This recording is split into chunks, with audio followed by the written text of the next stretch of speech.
Hello, hello. Welcome to Anathema. My name is Lauren, and I am so happy to have you here.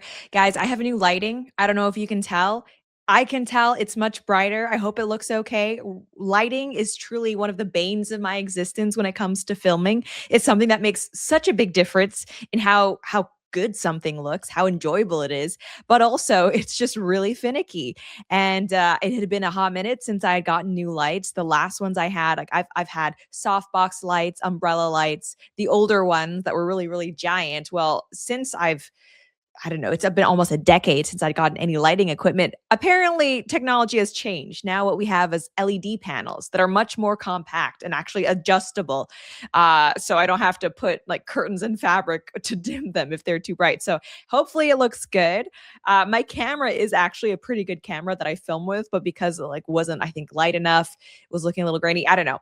Most people don't care, but I hope the quality is better for everybody watching it. And yeah, we have a lot to talk about. First off, though, hello to everybody in the chat. We are currently streaming on Kick, Rumble, Twitch, Facebook, and X. So good to see everybody. Inevitable China, how you doing? One of our awesome mods. Go follow him on X if you don't already. Says, hello, Lauren. Did you see Perez Hilton? Oh my gosh. I was debating whether to cover this. I don't think we'll do an entire segment on it, but basically, Perez Hilton, the celebrity blogger, it seems like he had a mental breakdown. He did a TikTok live where it honestly just looks like he was cutting himself up with a knife, attempting to maybe unalive himself. People were wondering, is this real? Is this a prank? Did he actually succeed? Latest that I've seen is that he's in the hospital, and that's it. We just know that he's in the hospital. People were really worried. I was really worried. Apparently, he has 3 kids. People were like, "Has he attacked the kids? Well, what's happening with them?" From everything I understand, the kids were not with him at the time. I think they're fine, but it's just it was pretty. It was a pretty insane. It was a pretty insane video. If you haven't seen it, for the love of all that is good and holy, do not look it up. Do not look it up. I know everybody is kind of jaded now. We've all seen some stuff if we're on the internet at this point, but this is worse. Do not watch it. Ed Geergens on Twitch. You're right. It is gruesome, but good to see you. Goated KO on Kiki says demonic.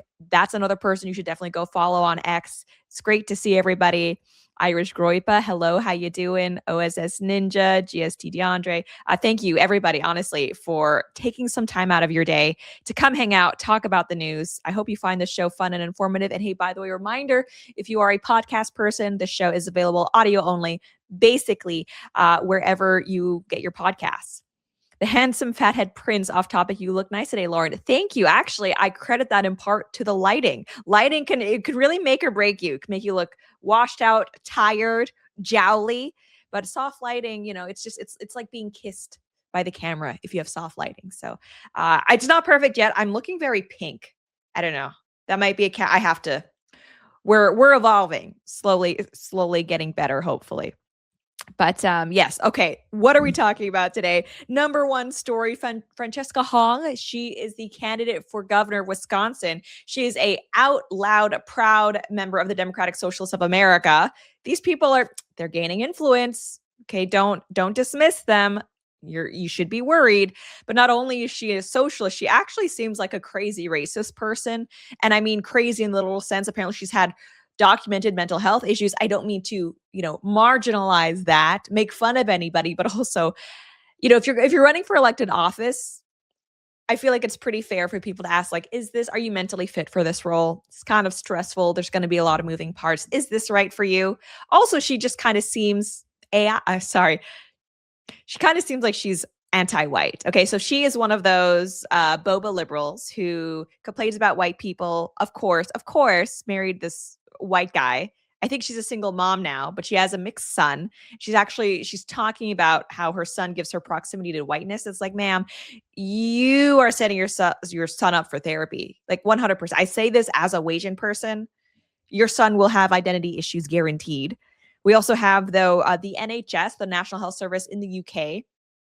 Big story now because apparently they've been importing all of these migrants, and the left has made a big deal over there saying like immigration is our NHS. We need these people. They're our frontline workers. Rah, rah, rah.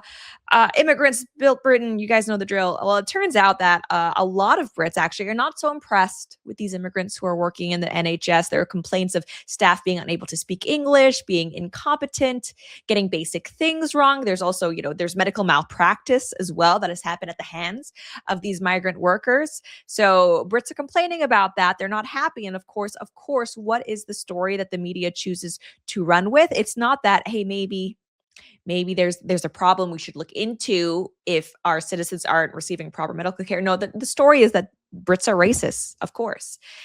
We also have the ongoing debate over affordability on X. It seems like a lot of pundits on the right have pivoted and are now saying, actually, if you're worried about affordability, you don't know how to cook, you don't know how to budget, why are you complaining? Is this a winning message for the right? In my opinion, the answer is no.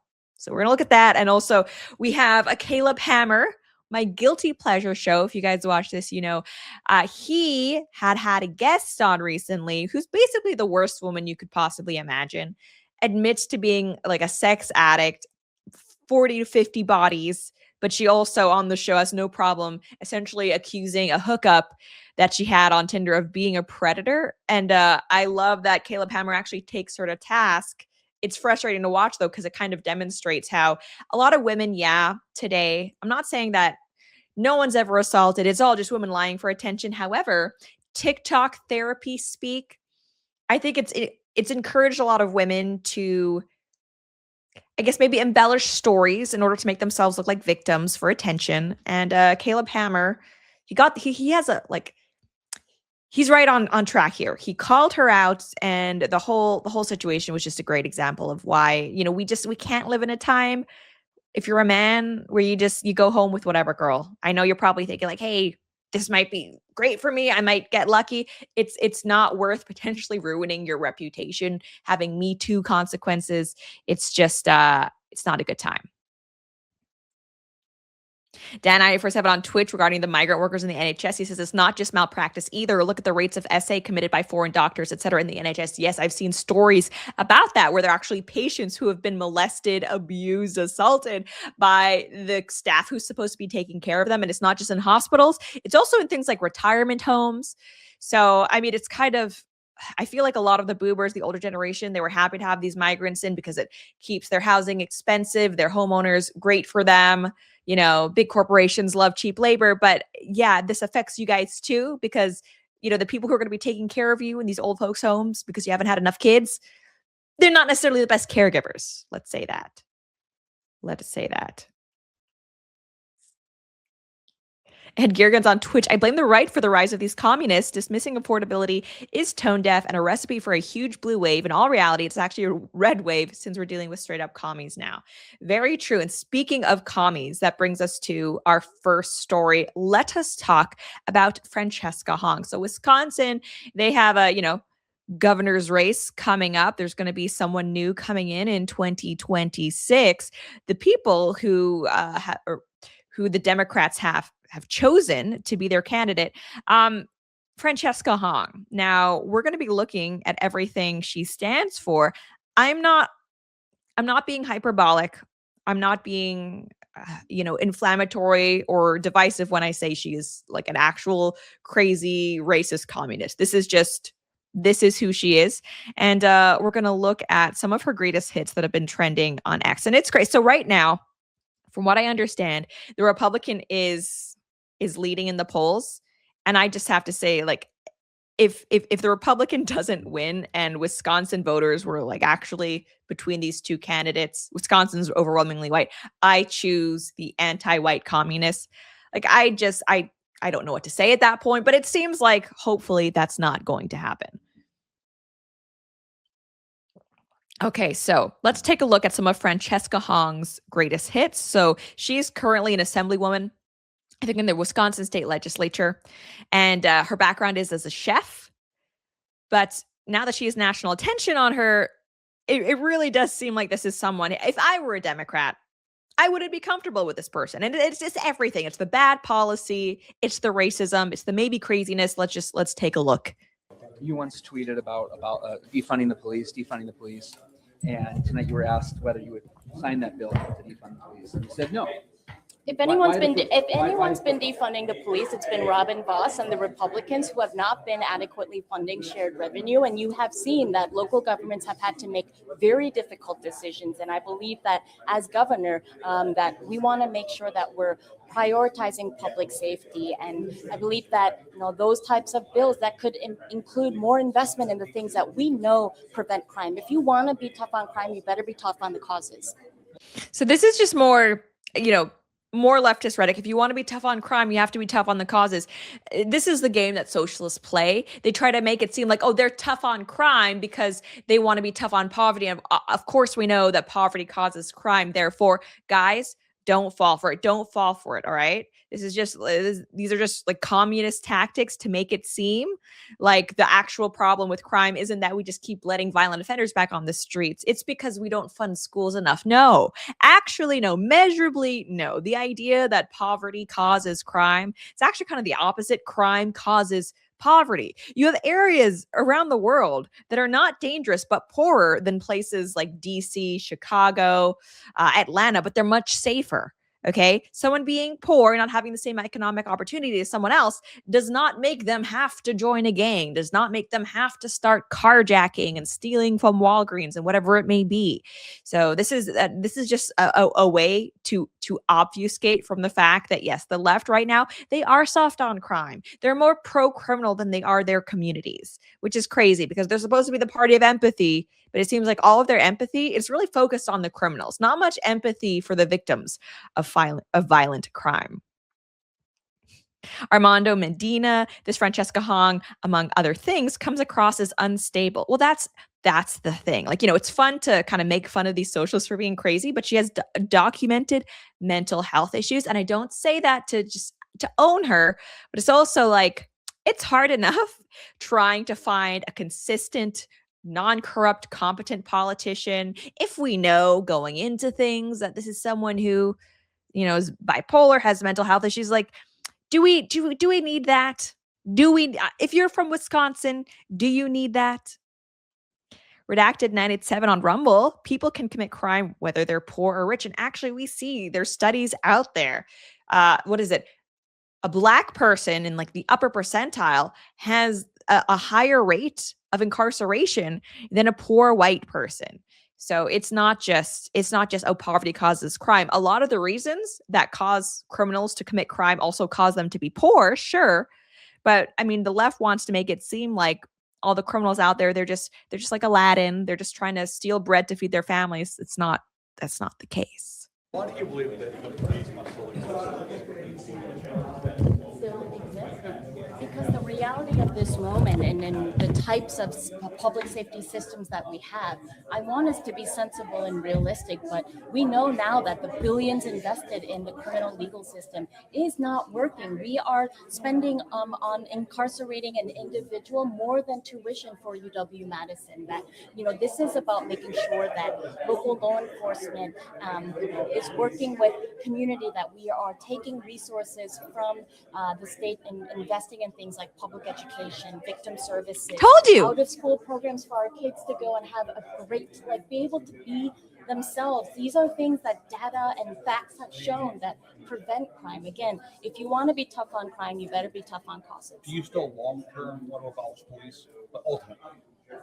I believe that we have to be serious about public safety, and I'm going to be a governor that is more serious than anyone else in making sure that we are building systems of care, that we are focusing on lowering crime, getting guns off. So these people honestly believe that if you just gave people welfare from cradle to grave, that there would be no crime because crime just happens when people's needs aren't being met, which obviously is untrue. But also just think about the logistics of that. They're basically holding you hostage. They're saying unless you fund these people's lives, unless you fund daycare for them, their public schooling, expensive lunches, after school programs, their healthcare, then you're basically leaving them no choice but to commit violent acts upon you and your businesses. They're holding you hostage. Like, this is ransom. Make no mistake about it. They're ransoming your safety. Unless you give these people more gibs, you can only expect that they're going to be violent and commit crimes against you. It's actually kind of terrifying. Smoking that retard pack on Kick. Do you support DEI? I really don't. I really don't support DEI. And it's funny. So I was looking at this brochure of private schools around me, and there's this one Christian school that proudly boasted, we encourage a diverse student population from varied socioeconomic and racial backgrounds. It's like, what kind of, I'm sorry, but retard liberal parent reads that and thinks, oh yeah, I want that. I could give a crap whether a school has a diverse socioeconomic and racial background. So that's actually, I don't really want that. I'm sorry, I don't really want that. If I'm choosing a school and therefore also a peer group for my kid, I kind of want basically as many filters as possible to ensure for good behavior, not asocial development issues and things like that. Like, what, honestly, if you are the type of parent that actually like looks out for diversity for your kids, I'm sorry, but you're putting your liberal ideology ahead of your kids' well-being. I'm sorry, I wish it wasn't the case, but that in effect is what you are doing.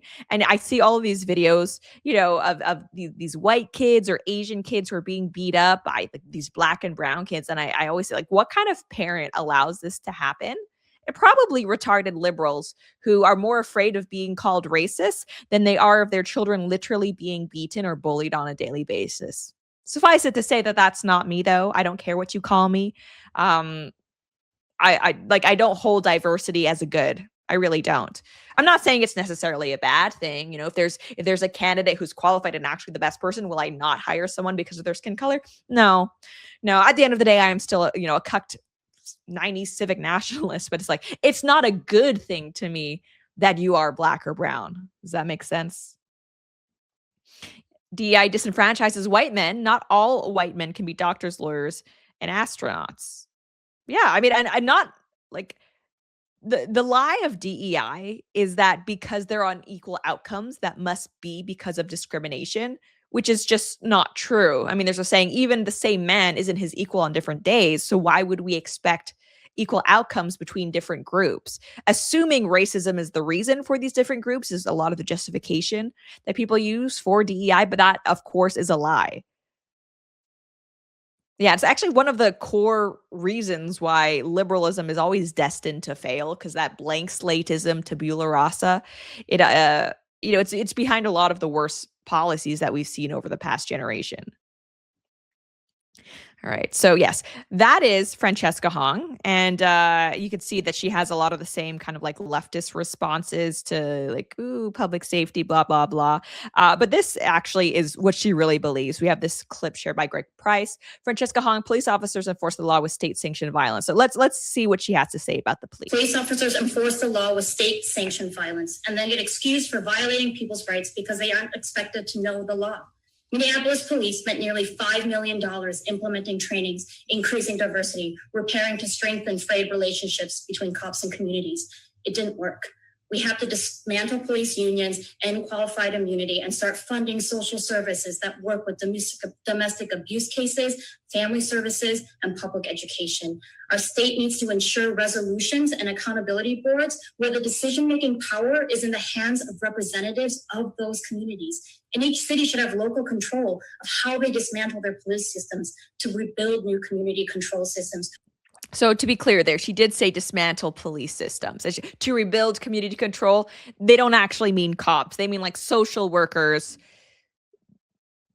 I don't know, that like when you're being robbed, you call and then they show up and give the person robbing you counseling is basically how they think things should work. Rooted in preventative care and reducing harm. Defund the police, protect Black lives, and build a care community. This is what we need. Okay, and so this is what I've talked about a lot. Women like this, okay, they're naive as to how the world actually works in their minds. And it's kind of like, again, this is almost, it's a paradox because this type of thought is destroying society. But this sort of, naivete, idealism, it's only possible because society up until now has been like largely safe for these women, which is a good thing. It should be. But if you're the type of socialist that thinks that basically every criminal can be rehabilitated, it's just because they don't have a therapist or a social worker to take care of them. If they only had access to stable housing and, a warm meal at the end of the day, someone will listen to them, everyone would just get along and we'd all be productive. It's like, you are wrong. Your head is so far up your own ass. It's amazing that you're able to breathe. But this is, again, if you're just like a woman who has these stupid ideas, that's fine. Enjoy your like naive fairy tale land where violent criminals actually just need a hug at the end of the day. The problem is obviously she's a state assemblywoman. She has a chance of being governor. So she wants to abolish the police. Axel Foley on Rumble, America is good at assimilating people. The problem is they assimilate into American DSA progressivism like Francesca Hong and Zohran, not WASP values of yesteryear. I think that's largely right, unfortunately. And I think it's because I've talked about this before, but the reason why like minorities skew like so far left a lot of the time is because they flock to these urban centers, and then their kids, even if their kids are like born in America, they are raised by these academic institutions that are just ridiculously far left. They're in urban areas, again, more likely to be left. It's not a recipe for success. It really isn't.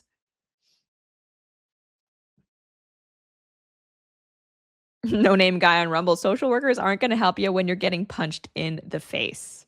Nope. They are not.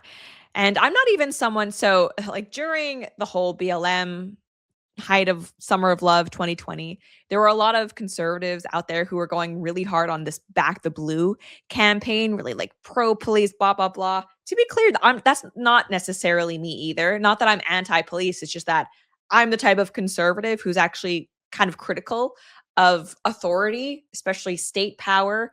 Ultimately, that's what the police are. Michael Malice has a good quote. I mean, law enforcement will enforce any and all form of tyranny if necessary, up to including the mass execution of its citizenry.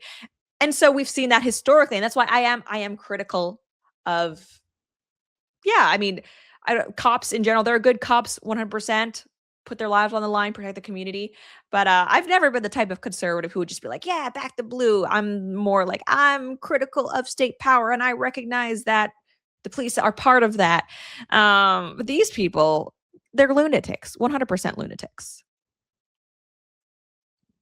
The new redneck, whatever happened to holding people accountable for their actions? If they rob, kill, steal, whatever, they should have to do the time. Yeah, but what you haven't taken into account is that obviously they only like killed and stole because of systemic oppression. So therefore, we just have to let them go. Maybe a slap on the wrist, but that's basically it. Yeah, so this is not good. And if I were someone in Wisconsin, I'm watching this and I'm kind of like, I don't know about that, because I think a lot of people in their mind think like, oh, Wisconsin, super nice, happy, safe place, Midwest. Oh, Milwaukee is sketchy AF. I've been there for a conference. It's actually like it was shocking to me because that was the vision of Wisconsin I had in my mind. Milwaukee is not like that. Yeah, we also have this. I mean, this is her seemingly calling to assassinate Trump. In the restaurant industry, when we're out of something, we say it's 86th. And I'd say it's about fucking time we 86 Trump. He represents the utter failure of our government to keep us safe from threats, both viral and systemic. So, like, let's be clear. If there were a right-wing candidate who had anywhere near this type of rhetoric towards someone like Biden or toward an institution like the police, they would be labeled an extremist. The media would bully them out of the race. But it's just like the left, instead of just ostracizing their extremists like we do on the right, they mainstream them, they work them into the conversation. And that's why the Overton window slowly but surely always shifts leftward 99% of the time. It's because like the right polices itself and does a lot of gatekeeping. The left does not. Like, you look at what they're doing, they're trying to get like DSA members, Democratic Socialists of America, they're winning elections. They are trying to whitewash figures like Hassan Piker and Destiny into the mainstream. Could you imagine if the right did that for figures like Nick Fuentes? It's unthinkable because that's not how the right acts.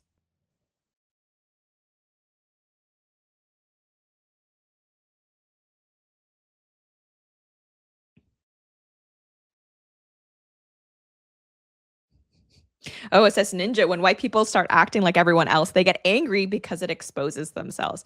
Oh, like 100%. I mean, we have I mean, we have that with the NHS story, but there's actually just an explicit double standard. If you're like Asian, if you're Black, if you're brown, it's totally okay and actually encouraged and brave for you to be an identitarian, for you to have ethnic pride and solidarity. Not so if you are a white person.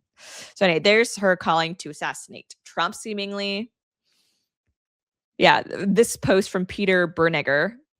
So according to him, quote, Francesca Hong was diagnosed with one, bipolar disease, had a mental breakdown, was placed in psychiatric hospitalization, did self-harm by cutting, and experienced a lithium overdose. So this is apparently what she herself revealed in a 2023 interview. And you can tell it's like she has crazy eyes, like 100%. Here's some more clips of her. DSA candidate Francesca Hong, she's leading in these recent polls, Congressman. Your thoughts on the DSA now targeting Wisconsin, because whoever wins that primary on August 11th is likely going to be your opponent.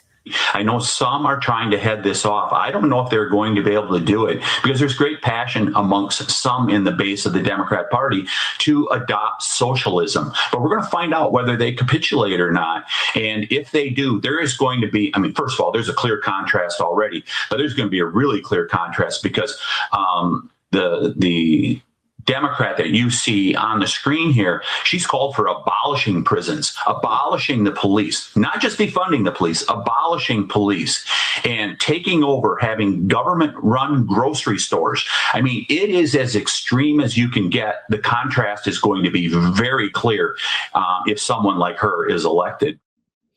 Okay, and so the person speaking is Tom Tiffany, who is the Republican candidate. Now, latest polls show that he actually, I think that was an older clip, he actually is in the lead right now. Here, let's watch this from Fox. Yeah, but right now he's leading 40-43. One thing that might help persuade them is how you're going to get your message out. And money is an important part of that. Francesca Hong has $715,000 in contributions January to June. Yours over, well, almost $9 million with cash on hand at about $3 million. That's very decisive. How do you plan to get your message out and combat what will certainly be a lot of media attention on this race? This is a clear contrast race, Dana. I mean, we see big government socialism versus free markets, free enterprise, free people. And that's what I'll be talking about. And voters in Wisconsin are going to decide here in November.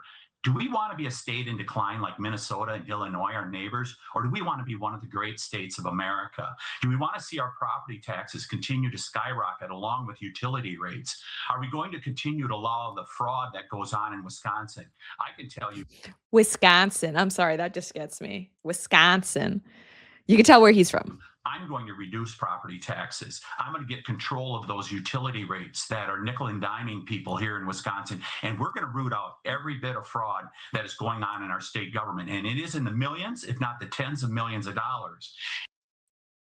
Tens of millions of dollars from Wisconsin. Okay, so obviously he kind of seems like a regular Republican kind of boomer candidate. He's talking about, I want to lower your taxes. Like, that's not necessarily a bad message, but I'm not sure if he's being aggressive enough talking about how dangerous Francesca Hong is, right? And it's like some of these old guard Republicans, they're so afraid of like getting into the racial stuff where they don't even want to call out anti-white racism. Like, I'm not saying it's a good idea for him to be like a white idea or anything like that, but at the very least call out the fact that she is anti-white. She is the one making race an issue, whether you will acknowledge it or not. And I think more people would probably be impressed by the fact that you are calling out blatant anti-white hatred, which is what Francesca Hong, is really guilty of. There was a clip that, where is it? That was going viral here, where she talks about what it's like to have her white son. I wasn't always aware of the struggles of other communities of color because for me, assimilation always kind of took over. And so I did marry my proximity to whiteness continues, right? My son is biracial. He's half white and half Korean. And I think navigating, what his identity is and how people perceive him is always at the back of my mind as well. So she's like 100% she is going to scar her son. She refers to him as proximity to whiteness. She says that his identity is at the back of her mind. Like, obviously, so I think she's a single mom now. She mentioned that in a campaign video. She divorced her husband, or like her son's dad. So it kind of seems like she probably just resents her son's whiteness as it's part of her ex-husband's legacy. This kid, I feel bad for him, honestly, because being mixed, it's hard sometimes. It's not always. I had about as easy a time as you could possibly have being mixed, in that I grew up in Hong Kong, where Eurasian, like Asians, are not uncommon, right? Because there was a big expat community in Hong Kong, British colony, etc. One of the places where Asians are the most represented. Fairly easy time, but still, there are issues. Like, my hair was always different growing up. I didn't have like the straight, shiny black hair that all my friends had. I have like this curly, kind of frizzy Irish hair. But still, at least I did not have a mom that seemingly had racial resentment against me and my father. But that, yeah, I don't even know what to say to that. As a mother, as someone who is Asian myself, I'm just so disturbed by that type of thinking. She clearly is labeling proximity to whiteness as like a bad thing, maybe like a signifier that she is not in touch with the non-white community. It's just so tiring. It's tiring. Ivan on X, wait, you grew up in Hong Kong? I did grow up in Hong Kong. Actually, I have a rant about Hong Kong, but that we'll wait until we're done talking about Francesca Hong.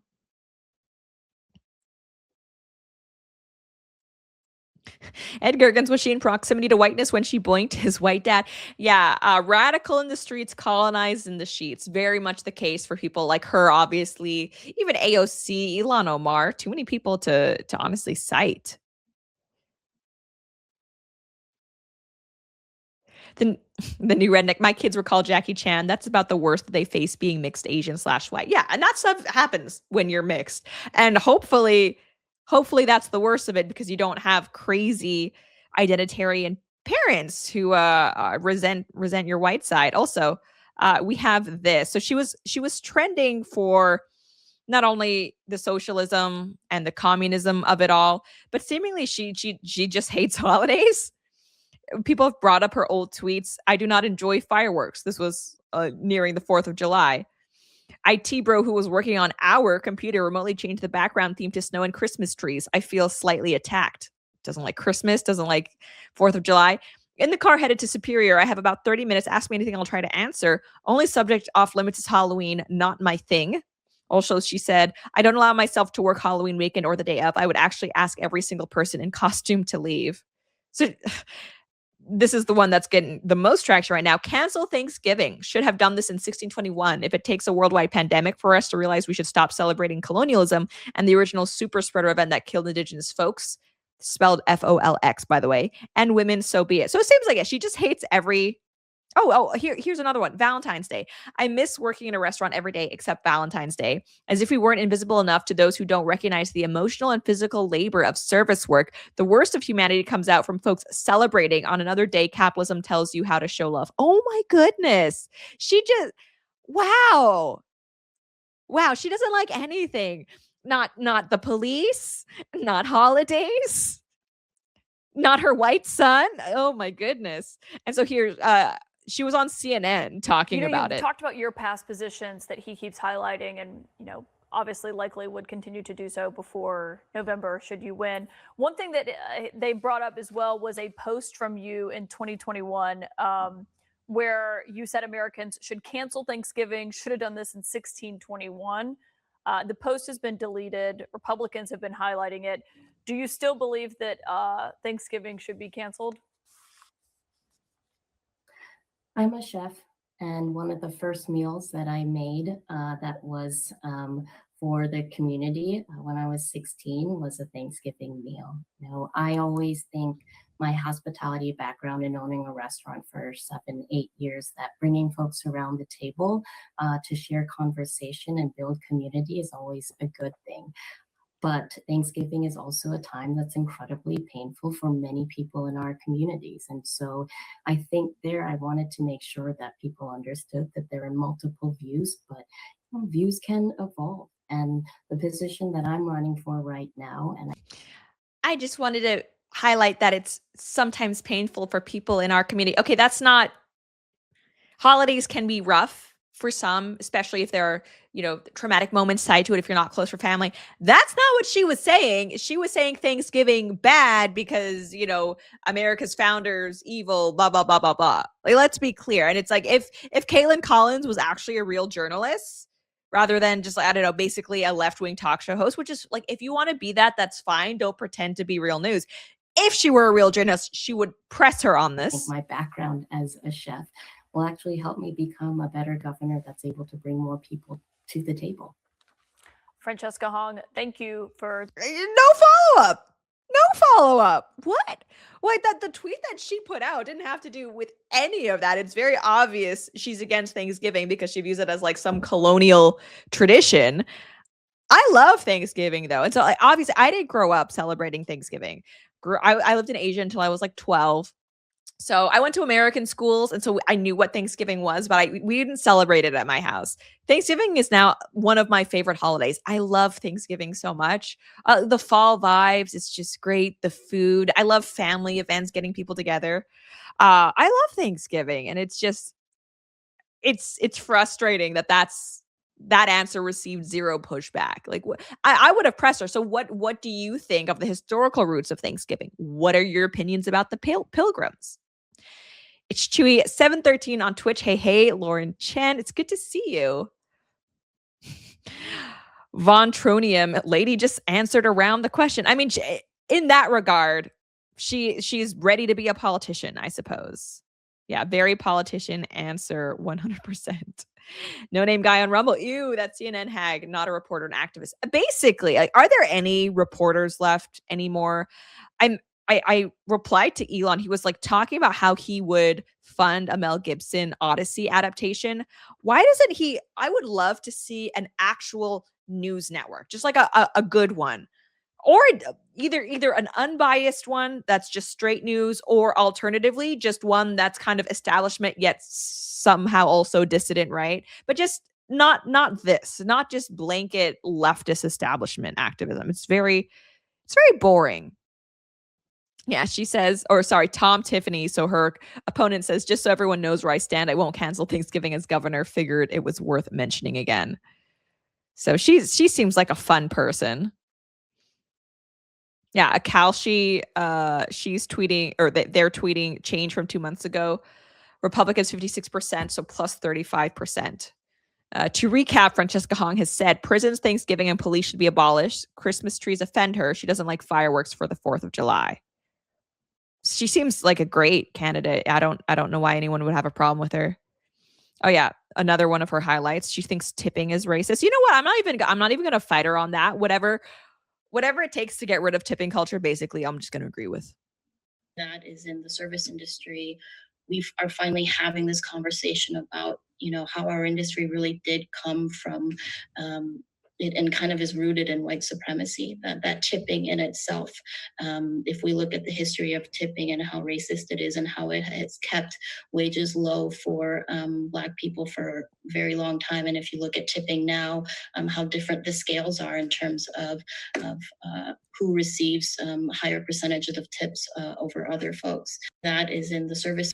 Have you guys ever seen all those wait staff on social media complaining about serving Black customers? Because apparently Black people really don't tip. But you know what? Like I said, I'm not even gonna argue with Francesca Hong there. Whatever. Yeah, if saying that tipping is white supremacist is going to help get rid of tipping culture, then yes, sure, I will allow it. She's right. It's super racist. Oh yeah, she does land acknowledgements as well, because of course she does. For the first time, lady from the 76 has the floor. Thank you, Mr. Speaker. Good afternoon, everyone. First, I'd like to acknowledge that this building and all of us in it are on occupied Ho-Chunk land. And to clarify, the lady from the 76 pronouns are she, her, hers. Like how is she a real person? She is all of this. She's like a stereotype of a social justice warrior from 2016, but we are in the year of our Lord 2026. How is she not evolved? Nibble on Rumble, Lauren is now a one-issue voter. No more tipping. Unironically, yes. I tipping culture just frustrates me so much. And it's not like I think just pay wait staff like regular workers. And I know they're One people, thing that oh, but might the help service will be persuade bad. them is Blah, blah, how blah, you're blah, gonna get blah. your message And out. where's that coming And from? Oh, yeah. money's There are restaurants in other countries.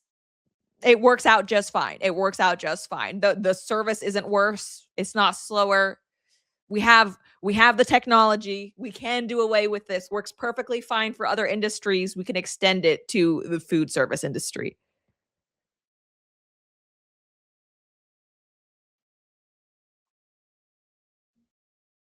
Okay, so is using Gabe, whatever, on X.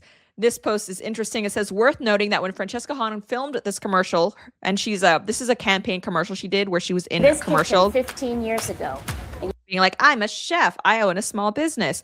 Apparently, quote, the restaurant had already failed and been shut for over a year. She was being sued by Capital One for $30,000 in unpaid debt that her parents paid off for her, and her main source of income was from politics. So it's just like, it's all of the things. Oh yeah, we have some anti-white tweets too. Kiddo, why are you eating dad's chicken bones? Me, because I'm not white. For real though, it's alarming how differently we consume chicken drummies.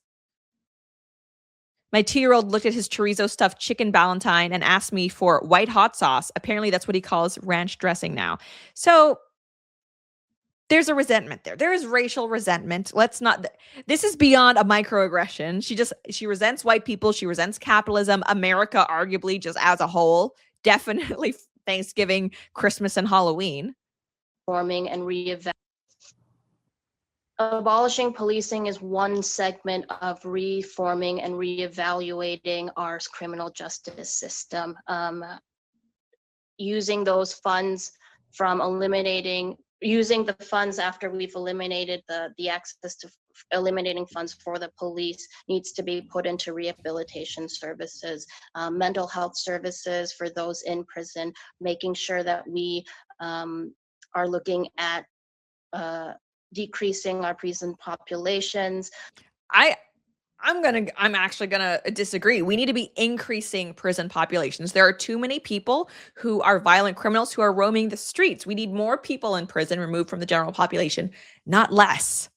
Ed Gergens, she's a CCP spy. He says, bro, she is Korean. So no, it's not the same thing. And it's like they're communists, socialists in America.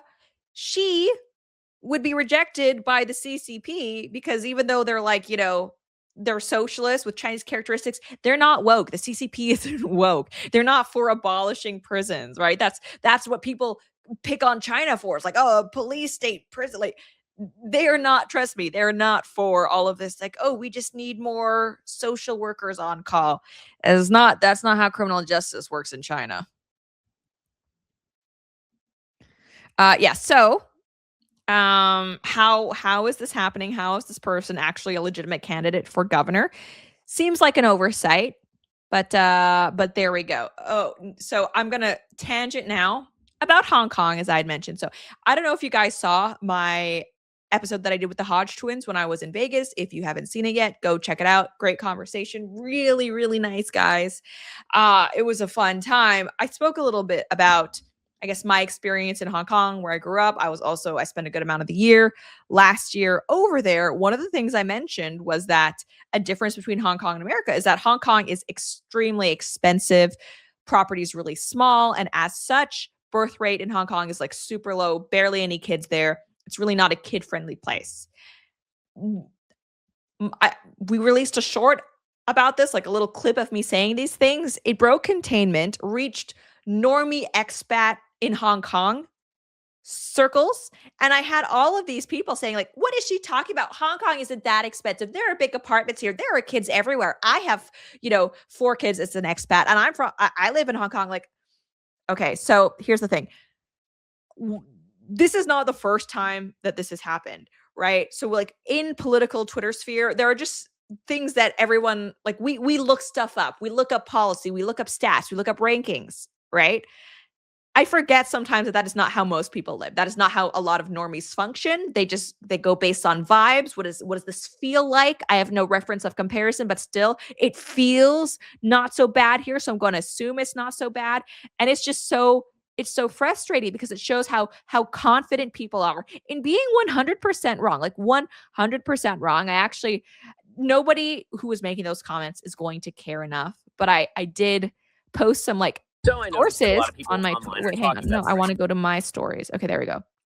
So Hong Kong, this is not from me. It says Hong Kong ranks near the absolute bottom globally for average housing size.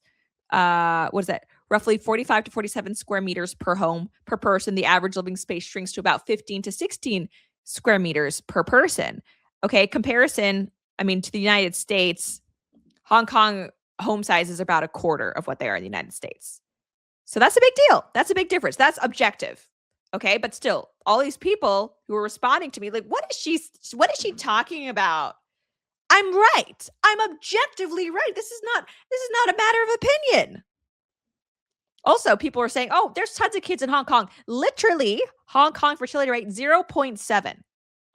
0.7. The world, like, replacement is 2.1. You would need to triple the amount of kids in Hong Kong just to be at replacement levels. You're telling me, oh, there's tons of kids. No, objectively, no. That's what, like, people don't know what they're talking about, and it's so frustrating.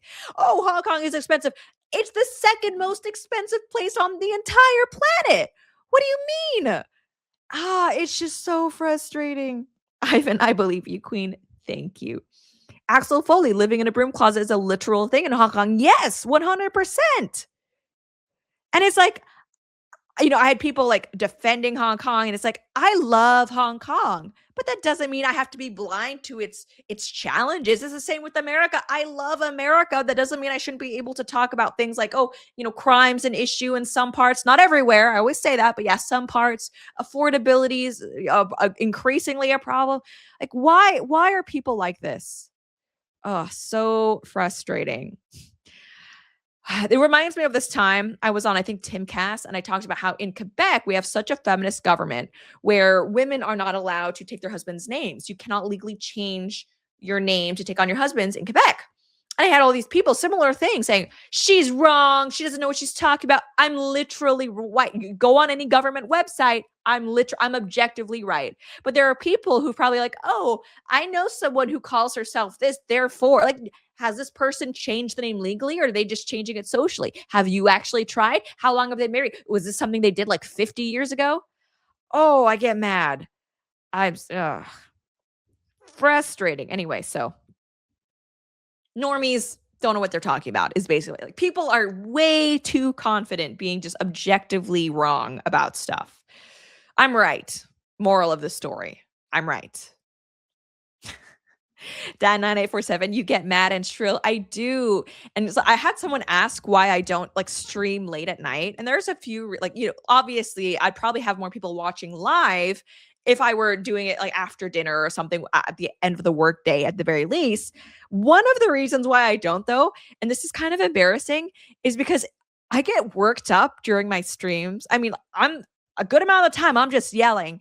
And then it makes it hard to sleep after. I'm not even kidding. It takes me a while to calm down after, like, I get an adrenaline rush because I get frustrated, I get angry, and I can't sleep. And I don't fall asleep until like 2 or 3 a.m. because I work myself up.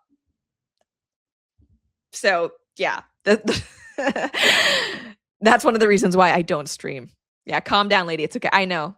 Yeah, gotta meditate. Use the Sam Harris waking up. Oh my gosh, hearing Sam Harris in my ears, that's just gonna make me even more mad and shrill.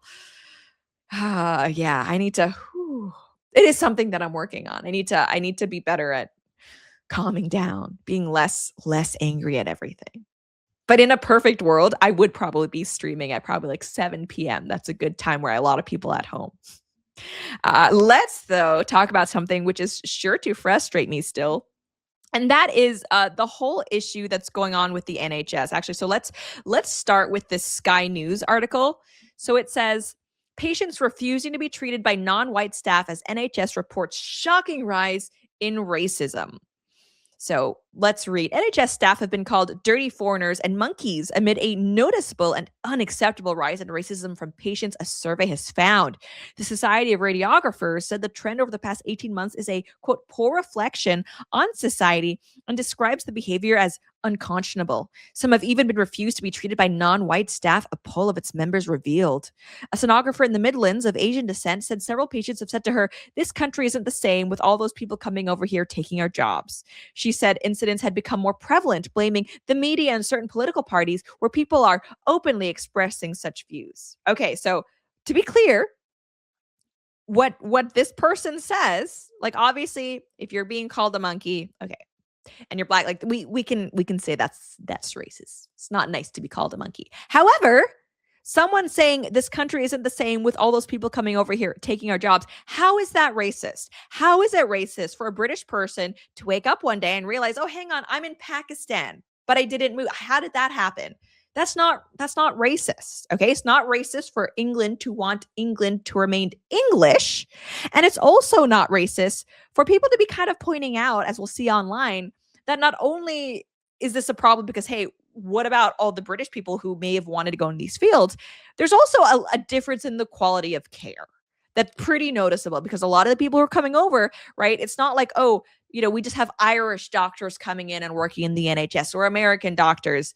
These are, by and large, a lot of these workers are from third world countries that, spoiler, may not have the same standards when it comes to their healthcare professionals that the UK has, that America might have, or Canada might have.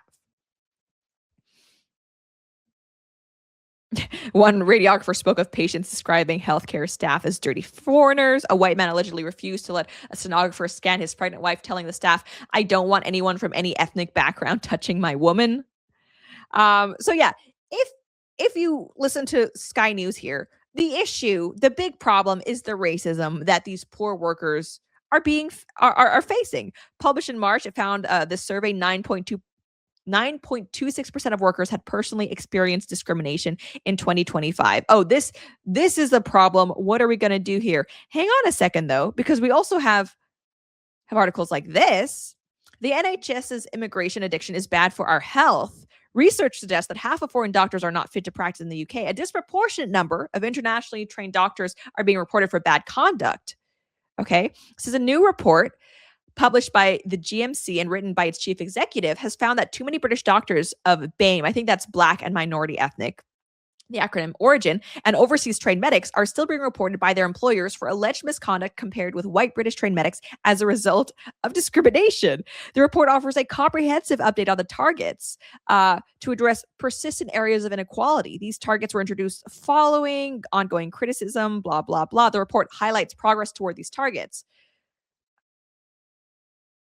Yeah, it says the proportion of bodies such as NHS trusts and local health boards across the UK that referred a disproportionate number of doctors to the GMC based on ethnicity or qualification location decreased from 5.6 to 3.2. Okay, so there's actually a difference. What they don't want to talk about. There's a difference in care, okay, that these people are getting. And it's not racist for the British people who are funding this system to acknowledge that. And we have stories here. So Connor Tomlinson, if you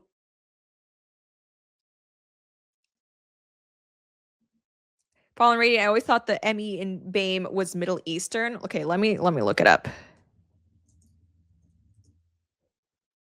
Yeah, sorry, Black, Asian, and minority ethnic. Okay, that's what it means. So I guess Middle Eastern would fall under Asian with the UK terminology. Like they refer to Arabs and like Indians basically as just Asian. So Connor Tomlinson, follow him. He was previously on the Lotus Eaters podcast. He's independent now. Good follow on X and on YouTube. He talked about how his wife, who was pregnant, was having complications, health issues. They kept having to go to the doctor, couldn't find a nurse or assistant that actually spoke English. The people seemed incompetent. Language was a barrier. They were not receiving the amount of compassionate care you would hope and expect at the hospital. And so he says, after the week my wife has had, I don't blame them. He's referring to patients who don't want to be treated by non-white staff. He says recent hires have a poor grasp of English, lack compassion, are incompetent, frequently found to have fraudulent qualifications, and are responsible for the rise in NHS medical malpractice payouts. Wanting a nurse to understand your illness isn't racism. It's a basic requirement for treatment. I'd rather be racist than dead. So this is actually something that, in response to this, some leftists are like, okay, good, fine, then die. So GT, leftist, I'm assuming on X, in response to patients refusing to be treated by non-white staff, he says, let them die, bro. 126,000 likes. 126,000 likes. So yeah, if you are concerned that the Haitian or Nigerian nurse who doesn't speak English may not be the best person to handle your health emergency, you should just die. You should just die, is what the left thinks. Oh, Rumble Rant from nevermarrieddating.com. Thank you so much. Increase the birth rate, nevermarrieddating.com, free to join. All right, there you go. If you are looking for a dating app of never married people, then go ahead and check it out. Oh, actually, hang on. This is not very professional, but wait.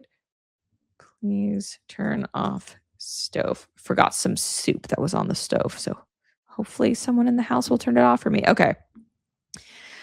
We have more horror stories of Brits in the NHS explaining that, hey, I'm not just trying to hate on people for their skin color, but there is a measurable difference in performance between someone who you've gotten from some third world country, not screened for qualifications or language skills as strongly as you should have, and like an actual British trained professional.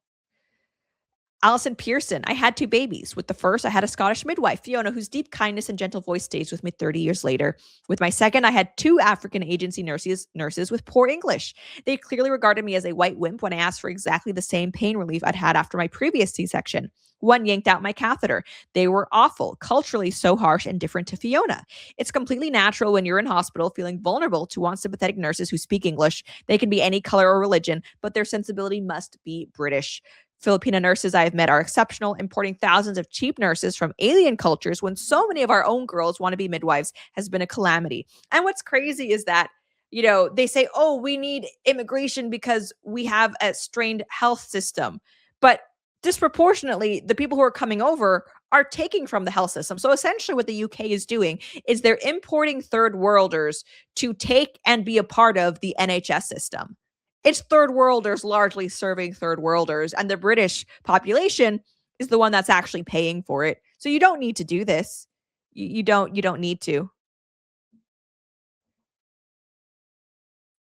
Oh yeah, and as people pointed out, it's perfectly fine, actually. We've seen this in the discourse for non-white people to state that they prefer to be looked after by non-white doctors and nurses. Apparently, it's only a problem if white people have the same preference. Yeah. Is it okay to only want a black doctor? Yes, it is entirely valid and understandable to prefer a black doctor. This preference, known as racial concordance, is a common and recognized way for black patients to seek safety, trust, and better communication within a healthcare system that has a long history of systemic bias. Why many people prefer a black doctor? Better health outcomes, improved communications, versus, is it okay to only want a white doctor? No, it is not considered acceptable or okay because it is a preference based on race, which functions as discrimination. So it's discrimination for me, but not for thee, I guess.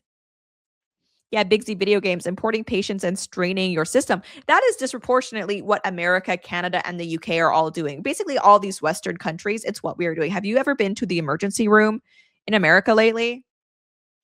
A lot of people who don't have documentation, illegal immigrants, they go to the emergency room as a way to, get treated for different things they have no intention of paying. And that is exactly why your hospital bills, by and large, are so much higher, because you have to subsidize their care. Yeah.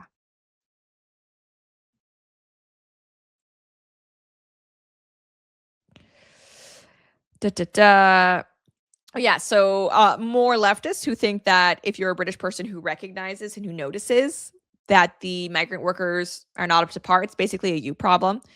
Harry Eccles, I've seen him. He's a leftist. A patient who asks for white staff only should be refused treatment by the NHS. Racism has no place in Britain. If you are racist, fund your own treatment. They are funding, like the British people, they are the ones who are funding their own treatment. It's actually the foreigners coming over and getting care from our countries who are not funding their own treatment. And it's not even like, so, you have foreigners who have been in like Canada or the UK for like generations who have paid in the system. But like the ones who have just come over the past few years, we can see based on the data that they're not paying into the systems. They are net takers. Like basically the Somali population anywhere is a good example of this. Yeah, Von Tronium on Twitch, British people unfortunately funding their own demise. Like, where is that not the case in the West, honestly? Yeah. Reply from Tommy Robinson, they are not sending their best. Clap for the NHS. An Egyptian surgeon who appears to have obtained his qualifications off the back of a cereal box nearly killed a patient by connecting the wrong part of the small intestines to the stomach. This meant the patient kept circulating his own feces from his intestines to his stomach. Dr. Abdel Rahman claimed there was a witch hunt against him. This is yet another clear-cut case of Islamophobia. Be tolerant, be grateful. So stuff like this is happening to British patients. But the problem, according to Sky News, is that there's pushback against foreign doctors and healthcare workers. Okay. Apparently, being racist is worse than actually almost killing someone because you're incompetent. Yeah, people are pointing this out. NPRG on X, I wonder how much of this is actually racial bigotry and how much is people under considerable stress getting frustrated because the medical professional in front of them cannot communicate effectively in English. Yes. Adam Wren, is this racism or just the fact that many of the recent hires seem to have a very tenuous grasp of English? I was in A&E a year ago in agony, and the triage nurse could genuinely not understand me. I made a scene until they went and found a South Asian guy that could. Shocking. If you're the British, you should expect people who work in your hospitals to understand you, and it does not make you a bigot for being frustrated if that's not the case. Yeah, Lawsy B, while UK patients are refusing to be treated by non-white staff as NHS reports shocking rise. Third world migrants have been found with fake degrees. Patients have been sexually assaulted, raped, and an Indian doctor decapitated a baby during a botched delivery. I remember that story. But you saw these leftists. Yeah, in response to the Sky News article, if he dies, he dies. Another one, then die. They really just think that if you protest the incompetent care you're given, you should just die. If you dare to recognize patterns, you should just be sentenced to death by lack of healthcare that, by the way, you are actually paying for. Yeah. When whites say this, it's bad. When black says it, it's good. Do black patients need black doctors? Yeah, this is an actual conversation the left has all the time. They think it's fine for black people to demand black doctors, but you can't do the same. Mayor of London, Sadiq Khan, his account put out a reminder to all NHS staff, you are loved, wanted, and appreciated by millions of Londoners, and we collectively condemn the vile racism you can continue to experience. How about you condemn poor care? What about that? That people feel emboldened to direct such racist language at anyone, let alone people like you offering them their care, is a damning indictment of how far-right rhetoric has poisoned public life. What about poisoning the NHS with, I don't know, unqualified, incompetent, non-English speaking workers? He says to anyone who abuses NHS staff, you will be caught and you will face the full force of the law. It says NHS malpractice costs $4 billion a year and foreign doctors are drastically overrepresented in cases. All this to avoid training Brits. The NHS is a colonial era monster. I mean, it's tragic. It's honestly tragic. And again, the real problem is the racism. So all of these actual problems that the British people are facing, if they complain about basically any of it, then it becomes a headline story. Not that the problem exists, but their complaints about it, because that's, I guess that's racism. It's like, do you think that this was 10 years ago? Do you think that people still actually care about being called racist? Do you think that you're going to get them to care more about what the media thinks of them than the actual outcomes of their health issues? I don't know. It's a bold move. We'll see if it works out for them. And we also have this. So this person who just landed in London Heathrow, I think he took some video just demonstrating just how Indian it is. Yeah, this isn't even a joke. There's one other white bloke. And I've the last time I was in the UK was 2 years ago at this point, and this is not an exaggeration. If you fly into the UK, everybody is Indian or Pakistani. The people who, the passengers, but also the people who are working there. It is shocking. Shocking. And it's if I were to go to, I don't know, Islamabad, and I got off the plane and everybody was Chinese, except for a handful of people, but everybody was Chinese. They were speaking Mandarin. I'd be like, what happened here? What's going on? And I think it's understandable to have the same same opinion when you go to London Heathrow and you see everybody, like no one is British. Dan9847 on Twitch quoted on Kick. Yeah, I am live. But Dan9847, have you seen the Jason Arde story? The guy who couldn't even read and write at 18, but somehow became the youngest Black professor ever at Cambridge. Yes, actually, I saw, it might have been you who posted about it before we went live, but I looked it up. Cambridge professor fighting plagiarism allegations seems to have fabricated major U.S. affiliation. So yeah, this is this guy, Jason Arde, who basically lied his way into becoming the youngest Black professor in England. And it seems like it's because nobody actually ever bothered to verify anything he claimed about himself.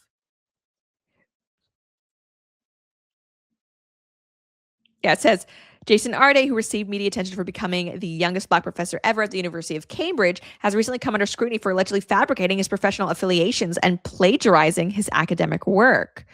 Now, another line on his resume is in doubt. Arde says on his official faculty website that he's a visiting professor at the Ohio State University in the Office of Diversity and Inclusion, but Ohio State DEI office shuttered in 2025, and the school says he was never an employee. So this is someone who's basically just made up an entire career, lied his way into a very prestigious position. And I think people are kind of right to wonder, is this only possible because he was Black? Like, would a white man be able to lie so confidently with no accountability? Doesn't seem like it. Doesn't seem like it. I'd also like, it's one thing to make all this stuff up, maybe, in 1950.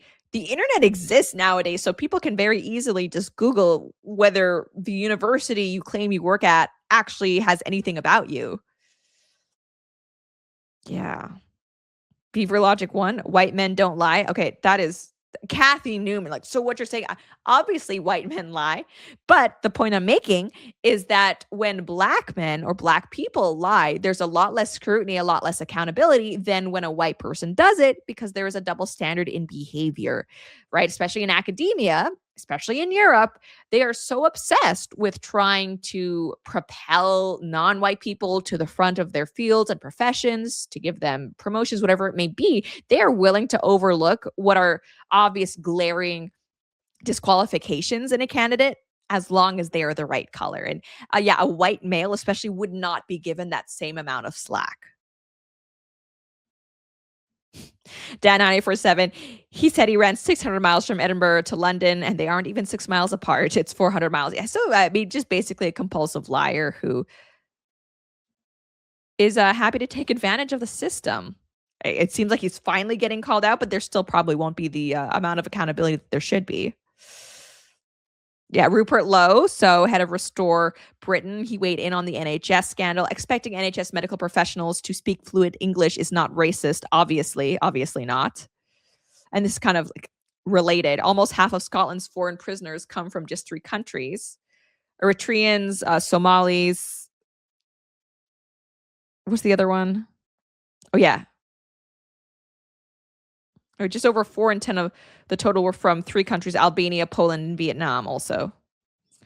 Yeah. So, I mean, like, you can screen for this stuff. And it's funny, like, so when the left argues for mass migration, they use collectivism, right? Oh, you can't say no to migrants and refugees. They are helpful. They are talented. But then, like, when you start deporting them, they'll say, okay, but what about this specific guy who actually is contributing? It's like, no. You didn't invite these people on the basis of like individualism or merit. So you can't argue for all of them to stay just because of the merits of one. Sad news for, I guess, the Polish people, though. And on this note, though, Charlie Downs, who is affiliated with Restore, what does he do? Campaign director and spokesman.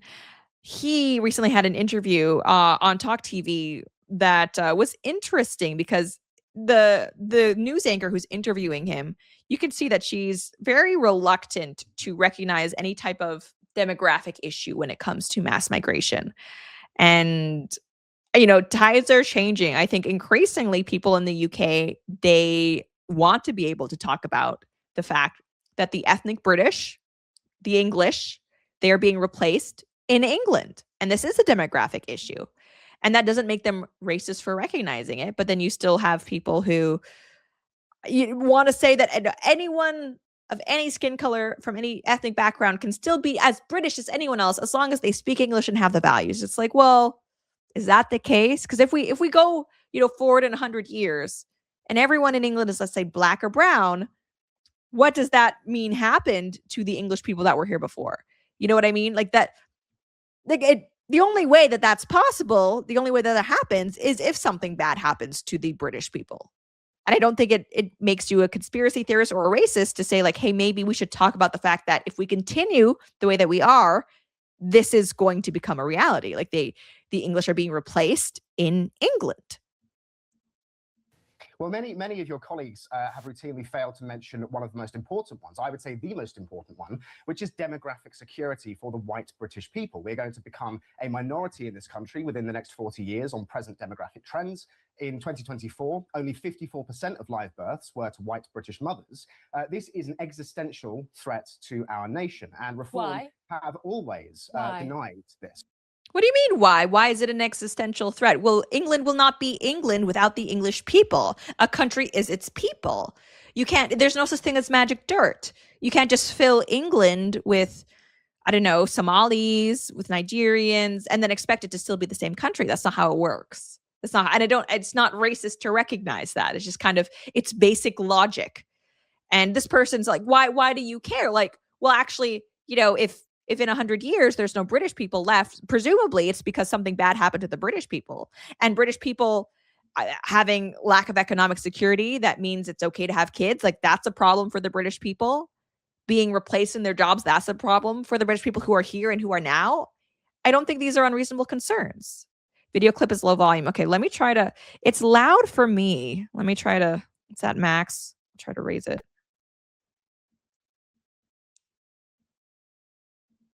Why? No. Let me give you a bit more detail around why I'm saying why. I think an awful lot of people in this country, and actually of all skin colours, share a concern about the major demographic changes in this country in terms of people coming from other countries, not speaking our language, not sharing our values of adherence to the law, and integrating, etc., etc. However, I don't think that's got anything to do with anyone's skin colour. So why is that? But you can't. These are not separate issues. Okay, these are not separate issues. Like, if we could talk about the fact that people don't speak English, don't have the same values, they are by and large of a different skin color. Like, these are the same issues, but it's clearly the old school liberals who are uncomfortable recognizing that these issues are one and the same. They're not totally divorced. To our country. White British is a census classification. Yes, I'm not disputing that. Yeah. Yeah, so I'm not talking about skin color. I'm talking about a census classification that includes. You are talking about skin color. White. How dare you? How dare you mention skin color? Yes, the leftist media has been talking about skin color nonstop, using it as a cut, just like beat people over the head with. But now that you're talking about it in a way that might actually advocate for the rights of the indigenous population of the UK, now it's a problem. Now we're supposed to be colorblind. Where was this adherence to the colorblind school of thought when it came to things like, I don't know, Black Lives Matter, when we had to like uplift Black voices? No, now because it's being used, the concept is being used to advocate for the British people. Now, how dare you talk about race? Word white. A bit of a clue there.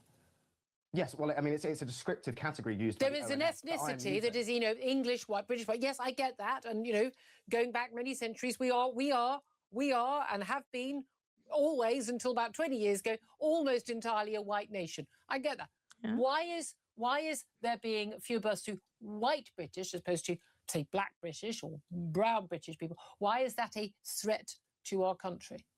Well, I think you've just answered that yourself, Julia, and that is that this is a very recent change in our nation's demographics, and an unwelcome change. It is a change that nobody ever voted for. In fact, since modern mass immigration began with the passing of the British Nationality Act in 1948, the British public have routinely voted against mass immigration, particularly from the Third World and former colonies. But you're talking about immigration. That's because these are people that are coming from vastly different cultures, vastly different parts of the world, with whom we have very little shared shared history, no shared language, no shared religion. And many others, and therefore, this Charlie, is laying the I and many groundwork others share for those conflict. concerns, but you are conflating immigration and white. Yes, I realize that ethnically British people have been white, so they have been. However, there are an awful lot of people who we will live and work alongside, and children go to school alongside, who are not just British as in they've got a British passport. Their parents were born here. They were born here. They know no other country. They consider themselves completely British. They are British. My grandparents on one side came from Ireland. I consider myself, my father was born here. My mother was born here. I was born here. I consider myself British. People with exactly the same credentials, but maybe their family came from the Caribbean. Oh, so it's the same, right? Someone can move from Ireland to the UK, have a kid. She considers herself British. Therefore, because the Irish and the British, might be able to commingle, therefore, infinite Caribbeans. That's the same, right? That's the same. I don't think she even believes this. I mean, there's no way this is actually an argument being made in good faith, right? It can't be. Came from India, but they have lived here 2 or 3 generations. They shared language, values, beliefs, integrated, assimilated generations ago. But also what she's saying is just objectively untrue. They've shared values, beliefs. She's acting as if just because, someone from an immigrant background is born in a Western country, they're indistinguishable. But we see that that's not true, right? The data suggests that that's not true. Someone from an immigrant background, just because their kid is born here, doesn't mean the kid is going to be totally the same. You can't tell the difference between someone who is actually like white English and born there. There are differences. Okay, there's differences in productivity, differences in the amount of taxes paid, differences in the way that these people vote. It's not the same. And I don't know why the left is so committed to this false idea of the blank slate, of magic dirt. People are not interchangeable cogs. And actually, the idea that we are is frankly kind of dehumanizing and anti-humanist.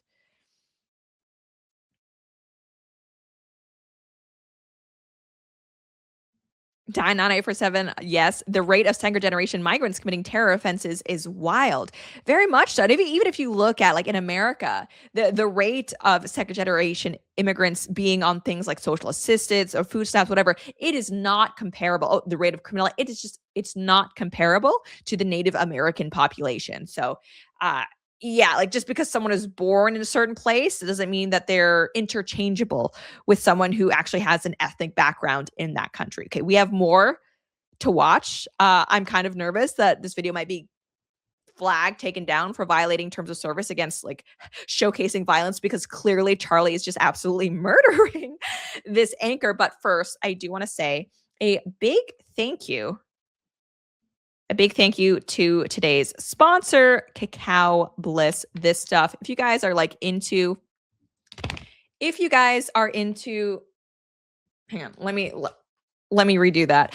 Big thank you to today's sponsor, Cacao Bliss. There we go. If you guys are into health foods and supplements, but also you want to have a little sweet treat, then I highly recommend you try this stuff out. When I ordered it, it also came with a nice little carrying case. So now my cocoa looks fancy, but basically this is a superfood that you can drink and also, add to your baked goods, add to your coffee, get a little mocha thing going on. And it's actually not only delicious, but also good for you. And it's got a little bit of cinnamon, a little bit of turmeric. You kind of have that Mexican hot chocolate vibe going on, if that makes sense. So there are only 2 foods on the planet with a specific compound that keeps your arteries young, your stem cells high, and your metabolism working the way it did when you were younger. One is black truffles, very expensive, but the other tastes like hot chocolate. Good news for us. Researchers have spent decades studying why a tribe in Panama had virtually no heart problems, no age-related weight gain, and cardiovascular health that defied everything we know about aging. The answer kept coming back to this one compound. It's called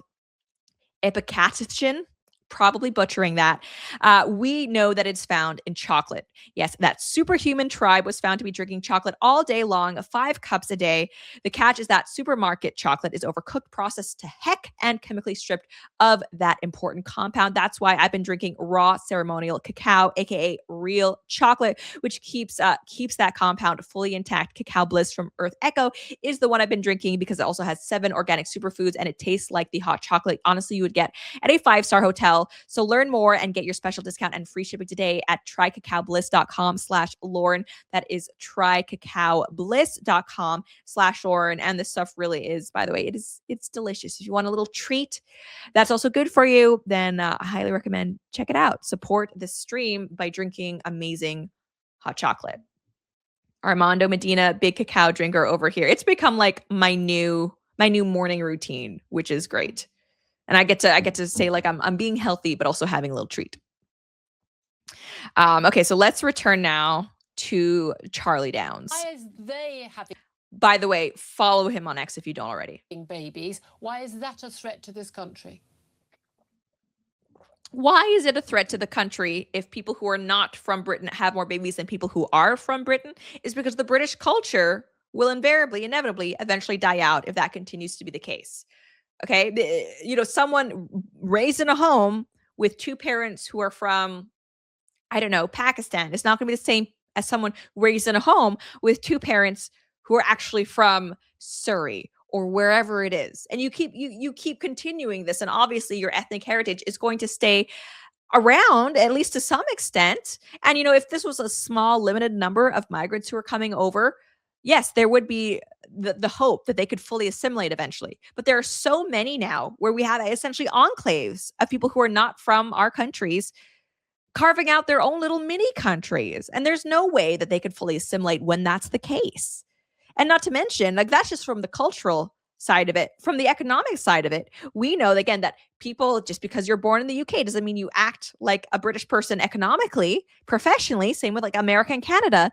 So just from an economic standpoint, it is like overwhelmingly people of European descent who are supporting these governments, these welfare states.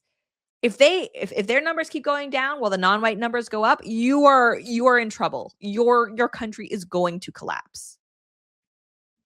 So, Julia, you are here acting as a mouthpiece for the regime that currently governs this country. Shut up, Charlie. You're embarrassing yourself. What you're saying is exactly the same thing I've been hearing for my entire life, from primary school to secondary school to university, about what it means to be British, and that is that it is about shared values.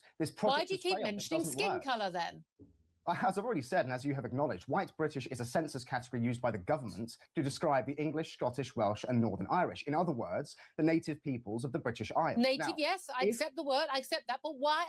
But just, you know perfectly well, and with all due respect, I don't think you're as clever as you think you are, that you are constantly conflating the issue of immigration. I've just said to you, there is an issue with immigration and people who are not integrated, but I don't see what that's got to do with skin colour.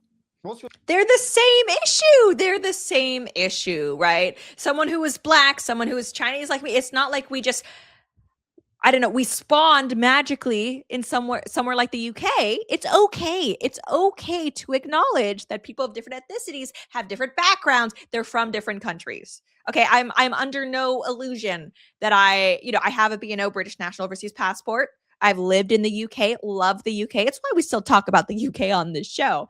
I'm under no illusion that I'm like I'm no less British than King Charles. Obviously, that's not the case. That's not the case. And it's okay to admit that. It's okay to acknowledge that. The definition of integration, Julia. People, I think I've already said it 2 or 3 times, but people who speak English fluently, who are completely sharing values, belief in the law, equality under the law for women, gay people, I would suggest would be a key value now for the vast majority of Brits. You can marry who you want, you can worship who you want, you don't shut down. I would consider queuing, being nice, fairness. I would consider a lot of those to be British values and being integrated. So if all of the white British people currently in Britain were replaced by Pakistanis and Somalians, all of whom believed in queuing, would Britain be the same as it is now, or would it be different? This is... But why can't she? That's a fair question, right? Would it be the same? Of course it wouldn't be the same. Of course it wouldn't be the same. And I think it's okay for a white English person to look at the state of the UK and kind of worry, like, hang on, are my descendants, are my children, or my grandchildren, not even like future descendants way in the future, but are my children right now going to be able to grow up in a country that was the same as the one I grew up in? The answer obviously is no. And I think it's okay for British people to be concerned about that. I look at Canada. So I grew up partly in Canada from like 12 to 15. I lived in Canada, mostly in Asia, but I grew up in Canada partly. And I had a great childhood. Basically, I love my parents. I'm very fortunate. I had a nice childhood, including when I was growing up in Canada. It was a nice way to grow up. I lived in the suburbs. Actually, it was more rural. Now it's a suburb, that same area, but back then it was rural. It was safe. Rode bikes. Didn't have to worry about crime. My parents would give me $10 in allowance. I'd be able to go to like the fast food place and get ice cream and also hot dogs, and it was idyllic.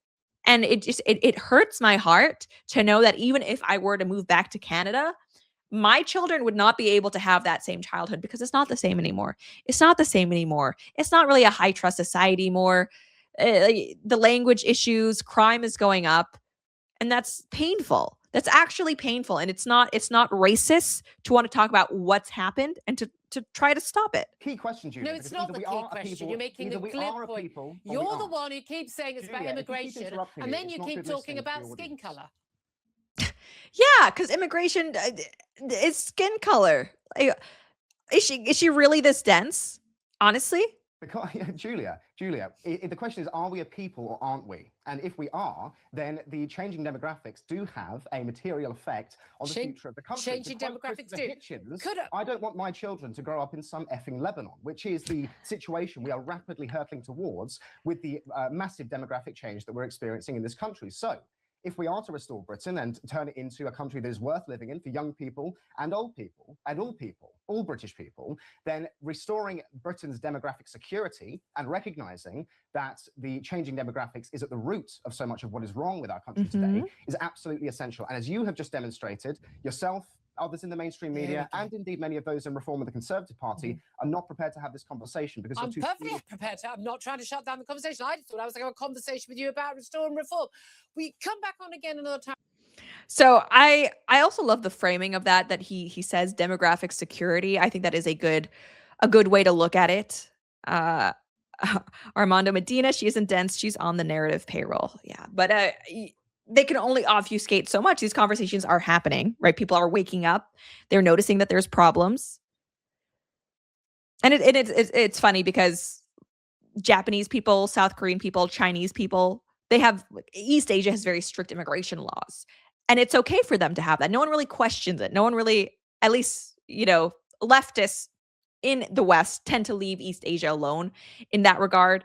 It's not crazy for China to want China to remain Chinese. It's only really an issue when European white countries have those same standards, which is frustrating. It is frustrating, but I think people are increasingly unwilling to be bullied into silence. Thank goodness. Okay, I don't know if we should do the Caleb Hammer story. That might be a long one. What do you guys think? Should we look at one of the most hated women to ever go on the Caleb Hammer show? 40 Junior Pilot on Twitch. Most of the world is super strict on immigration. Yes, most of the world is thankfully not insane. It would never occur to me that I would be able to illegally sneak into, I don't know, Nigeria and then expect to live off of their taxpayers, have housing given to me, food given to me, for me to have privileges not even afforded to the local Nigerian population. Such a thing would never occur to me. It would seem laughable, insane, and yet that is exactly what happens for a lot of these illegal immigrants when they come to the West. Okay, let's look at Caleb. So Caleb Hammer, my hero, he hosts this show Financial Audit, which is on YouTube. It's also a podcast, and the core of it is looking at people's budgets and trying to get them back on track if they're struggling financially. And you might be thinking, that doesn't sound like a banger of a show, but it's so good. It is so good. And the entertainment value comes from the type of people who go on the show. And I think we see consistently that when people are struggling to the extent that a lot of these people are, it's because they have other problems in their life, right? They're not on the straight and narrow in a lot of different ways. And it's so interesting to see Caleb tear these people apart. And if you're someone who is maybe not interested in finances, or you're on rocky financial footing yourself, I would say still check out this show, because if not for just the lulls, at the very least, you are going to feel very virtuous compared to the decisions that a lot of these people make. Like, okay, maybe you got a little bit of a balance on your credit card. At least you're not spending, I don't know, $10,000 a year collecting Walt Disney miniatures or whatever it is. So you're going to come away from the show feeling absolutely like a saint, basically. Ivan, he's like the Gen Z Dave Ramsey. Yeah. Dan 947, Caleb Hammer is basically Jerry Springer. You're not necessarily wrong. So we have the most hated woman in financial audit history. And so this woman, a major theme in Caleb Hammer's show is also that a lot of people suck at storytelling. Like, they're all over the place. I know I'm not great. I don't necessarily have the gift of the gab in terms of a coherent storytelling, but some people are really bad. They are all over the place, leaving out key details. This girl who you guys are going to want to rip to shreds in the comments for sure. It's definitely what happened in his comments. So she basically appears on the show to talk about the financial difficulties she's having, but she also has a problem with promiscuity. So she talks about the fact that she has had a sugar daddy pay her for nudes, which, by the way, is not a sugar daddy. That's just, you're selling nudes. Like, if it's like a one-to-one transaction, that's not a sugar daddy. You're selling nudes. Let's watch. Hang on. Okay. Continue. Well, basically, so anyway, I would send nudes for money. You actually would. Okay. Well, like during hard situations. Are they good? I mean, I don't take nudes normally, so I don't know. Okay. Who was this guy? He went to my school. Apparently he did like the online version though. So he was a student in school. Why wasn't he just a college student then? Why was he paying for nudes? I don't know. I actually don't know what he looks like because I refused at a certain point. Okay. So what were you making via, what would you send? Like 6-ish photos, and he would of what? Me. Yeah, of what? Like my chest. It was just and then you went full hole. That's actually would not do that. That's rough.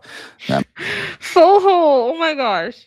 Okay, viewer discretion. I'm sorry. But yeah, so this is a woman clearly not making the best choices. I think she's like 22 or something, by the way. So this is all happening. Like, you are young to have this type of baggage. She's selling nudes to this guy, and this is kind of like the money she gets during college. Be wary of screenshots, but okay. Oh, yeah, I literally yelled at him. I'm like, you're not allowed to save anything in chat or screenshot it. And did he? He didn't, because he would actually ask later on. Oh, can you send something to say in there? Yeah. Number 2, how much did you make? He sent me like 150, like 200 each time. That's insane for a titty pic. That's crazy. How do people not know Google exists? Why is he not happy on any dating app? I like how he's like, Caleb is taking the time to shame this guy for spending this much money on boob. And he's right. You should, like, if you are a guy, don't do this. This is bad behavior all around. The girl, the guy, many reasons. Just people not putting their best foot forward in life. Oh my goodness. But this, if you think this is bad, it gets worse. But this is important to watch to get a sense of what type of woman this is. Because this is not all modern women, but this is too many modern women. Just getting late. It's college. Everyone's. Well, he's only online school and he doesn't live near the school. I guess that was his issue. Okay. I don't know. That's pathetic. I do miss him though, because I might have jumped the gun on a potential relationship and I removed him on Snap. You don't know what he looks like. I want him to find me again. I miss him. Because he would. What do you mean? You removed him on Snap. Add him again then. I don't know where he went. Huh? You don't remember his username? No. Well, did you block him? No. I know. And he would check in with me emotionally. So it was like a little emotional connection too. What is wrong with you? That's so weird of you. You're such a weirdo. Okay. Okay. I guess but you never even seen what he looked like. So you never met him? No. So okay. Well, you said so you don't accidentally sleep with someone for money or something. Have you slept with someone for money? Oh, not for money, but I. Well, yes, I assume you slept with someone. Yes, but more I wouldn't do it for money. I more forgot to ask for gas money. And that's why one of my cards got really bad, because I would just be driving around all these different colleges. Wait. So guys, okay, to clarify, this woman, part of the financial difficulties she is in is because she was spending so much money on gas, driving around to hook up with different guys, that it all went on her credit card to the extent that she ran up her credit card. That's how That is how many hookups she was engaging in. And she regrets that she did not at least ask for gas money. Like, if that's you, I don't know how you don't recognize that you are making terrible choices. Like you are hooking up with the number is so large. You are putting so many miles under your belt physically, literally, and metaphorically that the gas money has put you into financial ruin. What are you doing? What are you doing?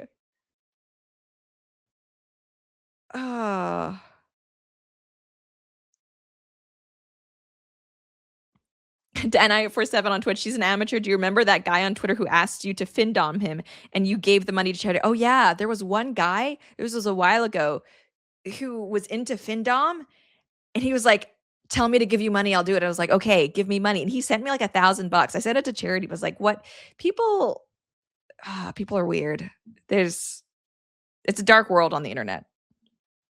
Yes, I am. I am multi-streaming.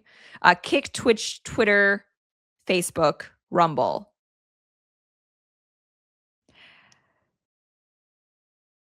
Yeah, $1,000 that actually happened. Huh? Wait, what are you saying? You're driving all the. What do you mean driving around these different colleges? I had Tinder, and there was not a lot of people at my last school because I transferred schools because of this. But because of this? Yeah, because of the hookup thing. Like I literally had like mental breakdown slightly. Because of what? I'm so confused. You're saying things, but I don't know what you're saying. Oh Lord, Give it me was the like full rundown. Dude. It was a very impulsive time of my life, and I really regretted it, and I had a breakdown. What did you do? You're not saying anything. I drove around to all these different colleges and got myself into bad debt. That's why my mom is paying off all my cards. Bad debt for how? Why? I'm not asking for gas money because I would be driving like up to an hour. Why were you driving to the different college campuses? Do you know how to tell a story? Why were you driving to different college for campuses? Hookups or like, so you were getting railed to different college campuses? Yes. And for free? Yeah, This basically. wasn't sugar mommy? No. Or daddy, I guess. Okay, so why'd you bring up the sugar daddy thing if you're just going around? So yeah, she's just, oh my gosh, could you imagine if that's your daughter? If that's your daughter comes to you with a credit card debt. What did you spend all this money on? Oh, just driving. Driving where? Oh, to just hook up with all these different guys. Like, oh my God. What? Dandy Snake on Twitch, she's a nymphomaniac. I think so. Like, this is actual mental illness. This is like, that's an insane number. Amount to spend on because I looked at my time and I was just like, man, I could have gotten so much money for just like that, basically. Why should you get money for fun? Weren't you having fun? People hook up in college. That's what college is. Why were you doing it? Come on. Are you like a addict? Kind of, yeah. Yeah, I think like that there's something going on here. Like this is at the time. At the time. I'm recovering. When was that? That was like my second semester freshman year to all through sophomore year. What grade are you in? I'm now a senior. Okay, so I doubt you. Oh, fine. When's the last time you had sex? So she's like what, 22? Like this is her experience, and she's 22. Jeez. What's the body count? I think she mentions it's 40 or 50 or something like that. Again, she's 22, so she's still relatively young. A few months ago, but before that, I didn't have sex in January. Are you telling me if Brandon right there said, let's have sex afterwards? Okay, he's giving a face, so I don't, okay, either way. Oh. If he wanted to, are you saying you would say no? I would say we can make out, not have sex. Which turns into sex, usually. Actually, last night, so because I was in Austin, I'm like, oh, let me get Tinder again to explore the area with an attractive male. Low-key followed me up to my hotel room. Who?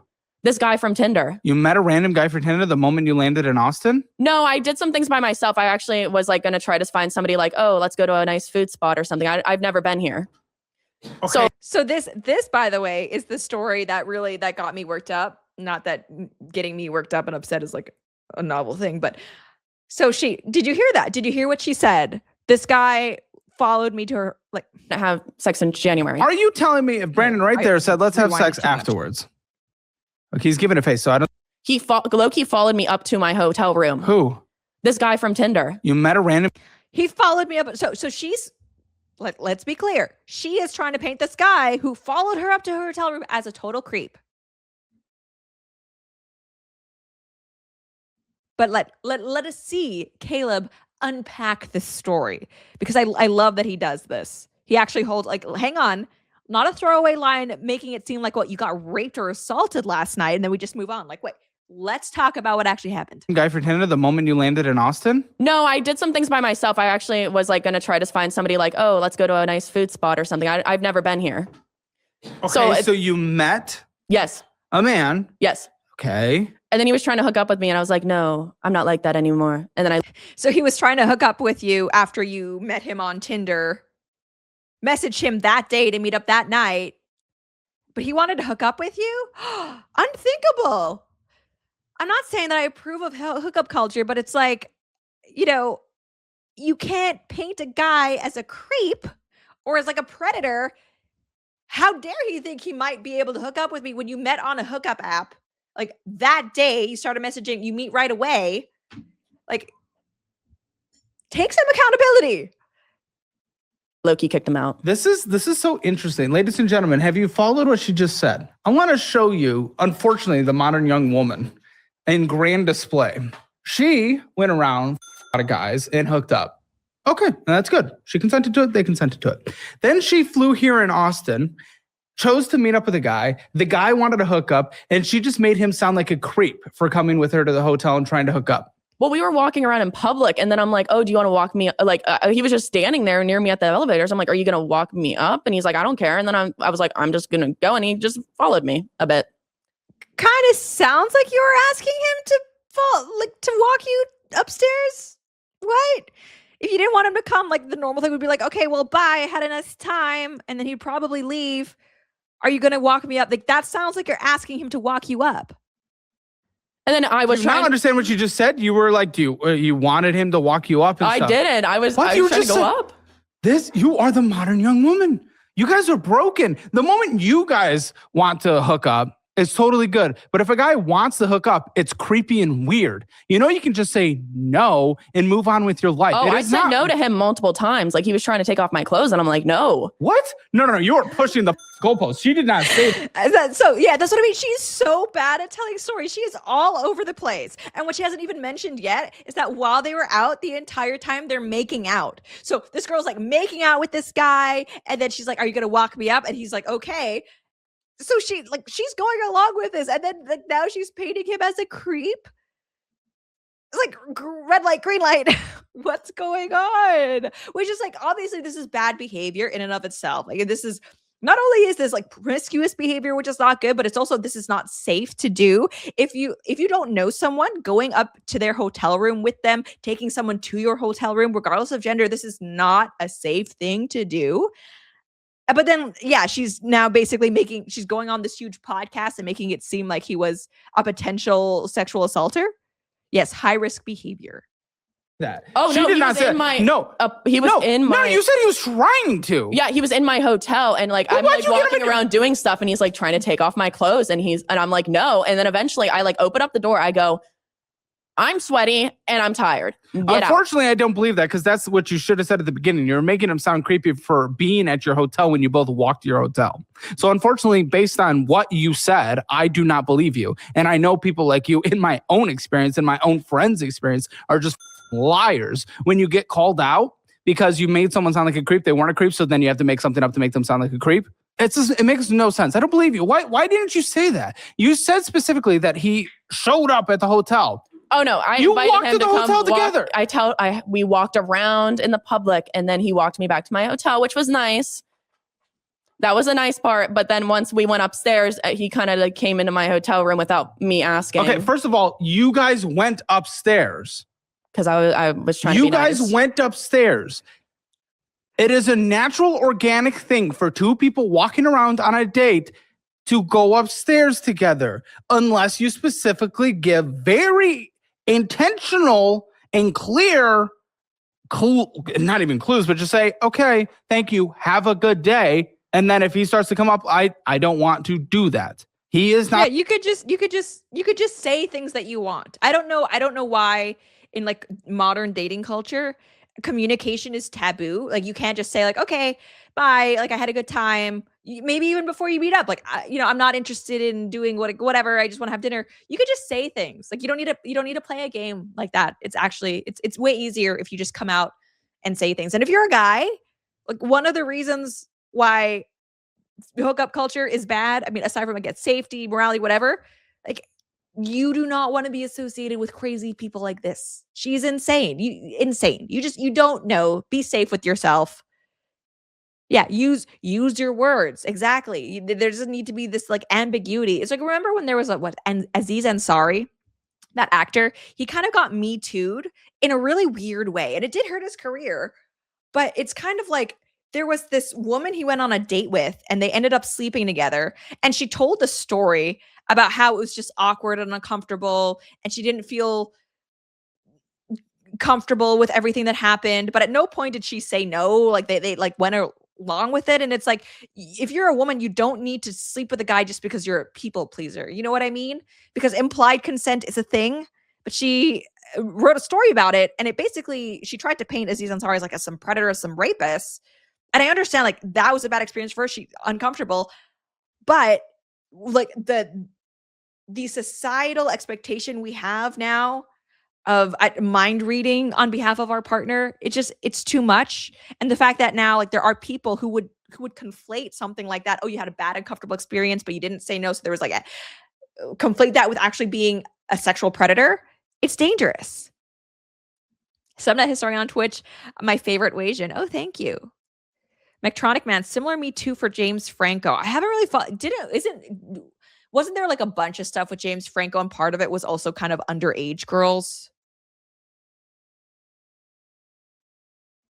Yeah, I don't know. It's just like you don't want to be affiliated with this if you're a guy, but you can't know. You can't know who's going to be crazy. A bad person for going through the next natural step of which you have done yourself multiple times. You were not creepy when you did that with, I'm being told, 40 men back in the college days.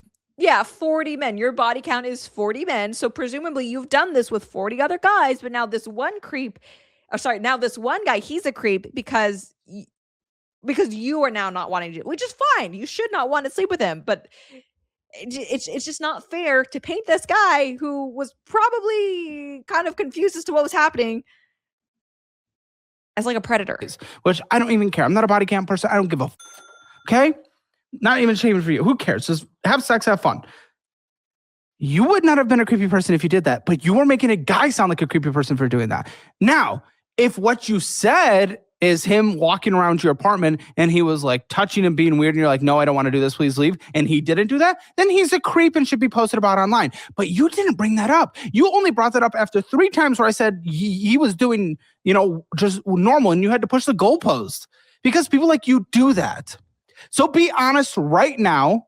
Be honest right the now, because if you lie, I will catch you in this lie, because I will contact that individual and we'll put it as his side of the story. Was he in there in the hotel room taking off your clothes and you strictly looked at him and said, no, I do not want to do that? Is that what happened? Because I will get his side of the story. I have the resources and I will get him. Can I say exactly what I said? Because we were in the bathroom. I was taking off my makeup.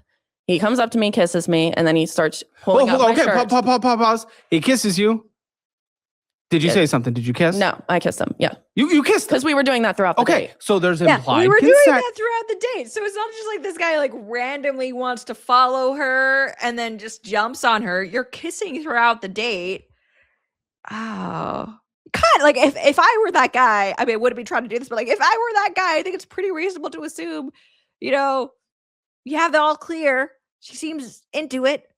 Now, remember, you are not a victim because you are a young woman. This is what they do every single time. Just like, I want to do the example. When you went to all those college guys' campuses and you kissed a guy and then went further, there was implied consent.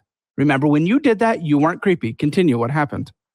So basically, he started doing that. I said, no, we're not going to do that. Okay, good. Because we did have a discussion earlier that night where I said I didn't want to do any of that. You set a boundary. That's good. That's good. You set a boundary. Okay. And then he stopped for that time, and then he kept continuing. Like he would, like I was walking around like trying to get stuff done so I could go to bed because it was like midnight at this point. I'm like, I got to be up early. Okay, show me the conversation. I'm gonna be real with you. Yeah. Anyway, so we're gonna skip his ad, but anyway, as you could tell just from this, the show is marginally about finances at this point. I think he and his team know that that's not really why people are tuning into this anymore. But we continue. Met up. Mm-hmm. We don't have anything from after. Because this is the concerning part. Based on how you act and how the amount of hookups you've had, and then the one time someone tries to make a move, like you freak out. If Brandon, or if Mika, or if Mark, or if any of us have consensual sex afterwards, this is an example, not a proposal. If that were to happen, you could literally do anything and weaponize that against people whose careers are attached to the internet. And it is disgusting. And the amount of people I've seen you do that, friends of mine, is horrendous. And you're already having that attitude. But I've never done that to anyone. Like, I've had situations where I genuinely, like, people have told me, like, Camille, that is assault. And I'm like, well. Okay, but also, I don't even believe it because, for example, I've never gone further with things. Because that's something that happens on TikTok all the time where people tell someone that they're a victim. The thing is, like, women by and large operate on consensus. Have you ever seen like that video of like women choosing which would be more attractive, old money, new money? What's really interesting, and they have to like jump to one side. What's interesting is that so many of the women, they're just looking around for what their friends are doing before they make their decision. They're making decisions based on consensus. So this happens not just with dating. Girls want to verify that the guy in question is cute or attractive. That's why sometimes, unfortunately, it's true. You might be rejected by a girl, but then you start dating someone else, and all of a sudden that girl is interesting. It's because now she recognizes that, oh, actually you are another girl is interested in you. So you're actually a viable candidate now. It's because they're operating based on consensus. It's the same with politics, right? The hive mind, the liberal hive mind, it's basically just women operating on consensus politics. But we see this kind of being weaponized in the area of assault, where like women will convince each other after the fact, actually, this was assault. You were assaulted. And maybe a woman who felt fine with it before was like, oh, really? This is what's happening on TikTok. Nirvana rules, is it more societal safety for women? I think so. Women, we depend a lot more on like social hierarchy, social structures than men do. I think that's why we're like this. Optimistic realizer, he's not just a financial coach, but a life coach. Yes. Yeah. Anyway, so this is it. Like, don't even listen to them. They get fuel off it. Don't even listen to them. If you didn't consent to something, and then something was forced to happen, that's bad. But unless that happened, like, don't listen to your friends. They're literally just tea chasing. Yeah, the TikTok ones where it's exactly, like the certain people. like this is sexual assault, stuff like that. And really, I'm like, someone just brushed up against your hand. Yes, that's no. Well, it's like major things. Like, I don't smoke weed anymore because I was like, the process, like right before you green out when you're just a blob laying there, like that meme of Peter Griffin without any bones. Did the other person smoke as well? A little bit. Well, not there as you much go. as me. So it's not. That doesn't matter. We're not having a competition. It's not. The college poster is not real life. Like, if a woman drinks and a man drinks, then the man's the like that. That's not real life. Yeah. Well, anyway, I was kind of just laying there and it happened, and I was just like, okay. And you were both high. Like, it's hard. Maybe that's really bad. I'm not going to defend it. Yeah. But the thing is, again, we can't do the college campus where she's drunk, he's drunk, but he's. Yeah. Anyway, so let's. I did watch this entire episode, so like they talk about BS for a little bit. About that, why would I? Well, it's like other situations in the. Oh, the goalposts. They've been passed pushed. You see how it happens every time. So the guy last night. Yeah. He essentially, because he wouldn't stop, assaulted you, right? No, I don't use that word assault. I just say what it was. Okay, what would you call it? I just say like, oh, he just kept doing things and I kept saying no, and then I eventually asked him to leave. So that would be assault, right? I think. At least extreme harassment, assault. And that really happened, right? Yeah. Good. Let's call the police. No. Why? If this actually happened, I handled it, and it wasn't a rape. How'd you handle it? I asked him to leave after a bit of that. Wait, you asked him to leave and he left? Well, I literally held open the door and yeah, you asked him to leave, and then like you could always do that. Okay, you could always do that. Like, obviously, if you're kissing the guy all night, he's going to assume He has the green light. Doesn't mean that you can't say no at any point though and stop things. That's always your right. That's fine. But it's like you actually have to say that. It's okay to just say no, to be clear, make things explicit. So there's no ambiguity. No, please leave. And then he left. Okay. Oh, just said, I'm sweaty and I need to change and I need to go to bed. Did you ask him to leave before that? No.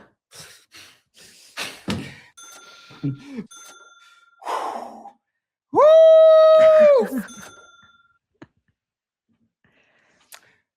I don't know if this part of our culture is repairable. Dude, the information and the people you've surrounded yourself and the people that have told you you're a victim, they've done so much damage to you and people around you. What the f are we doing? I just keep not putting myself in those situations right now. I try Except to not. don't put yourself in this situation, but she just did, because this had just happened last night when she's on the show. There's like 30 guys on Tinder last night to meet outside her hotel to go get a drink outside her hotel at 10 p.m. What the f are you talking about? Well, I started doing that at like 6 p.m. So yeah, to meet at 9. No, it wasn't to meet at 9. I read the messages. I had to eat dinner alone. It was very lonely. She's a victim in that too, guys. What man are we going to arrest and charge for that? Well, I was going to pay for mine. I don't like people paying for me. I feel like they Anyway, have. so warning signs. Okay, warning signs. If you're a man, be careful. Please be careful, because like this woman, she's obviously crazy. But it's too common. It's too common nowadays. Anyway, so we have, before we leave, a few little things that we'll go over. Where should we start? Oh, yes. Okay. So this is similar. Did you guys hear about that story? I think we may have covered it on one of the earlier streams of the DoorDasher. The Dasher who went viral on TikTok for claiming that she had been assaulted by a customer who like exposed himself to her when she was dropping off the order. Actually, and she like filmed him and then posted it online. Actually, turns out after like police investigated that she had opened the door and let herself in. She was only supposed to leave the food just at the front and then leave. That's not what she did. She let herself in and then filmed the person who was unconscious and naked, posted it online, called him a sexual assaulter. Anyway, she has now been set to stand trial because now she is being charged with several different things. Here, let's read the post. Viral DoorDash driver Olivia Henderson is set to stand trial after a judge scheduled her jury trial for October 19th. The case shifted from possible plea negotiations to a jury trial after a July 31st hearing. She went viral after claiming she was sexually assaulted while making a DoorDash delivery. Police later said their month-long investigation found no evidence of sexual assault. And by the way, the guy whose house she was at, he had a ring cam. So there was like proof of what happened. Thank goodness for cameras. Concluding the customer was unconscious and heavily intoxicated inside his home, she was instead charged with felony unlawful surveillance and dissemination of an unlawful surveillance image.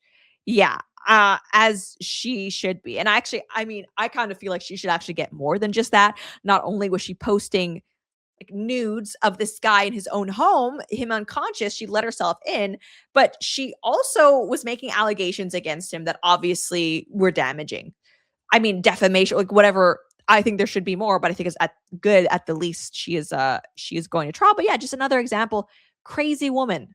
Can you imagine? Like you're drunk, you know, you're tired, so like you order some food, take off your pants, and you just like pass out a little bit. When you wake up, you're now being slandered as like some sexual assault or pervert on the internet. I think 30 million views is what the initial video got of his business out in the open. Like if that were a woman who had been filmed unconscious naked like that, and then that video, oh, people would be acting a lot different. There'd be a much bigger outrage. The new redneck, why is she not charged with sexual assault? She should be required to be a registered sexual offender. Yeah. Nirvana rules. Didn't he lose his job because of it? I think so, if I'm not mistaken. Because yeah, that was the narrative for like days. She was like slandering this guy as a sexual assaulter, and the story was blowing up online. So anyway, maybe we will see some justice. I will, of course, keep an eye out for updates to this story because it is very interesting to me. Okay, Francesca Hong, we covered that.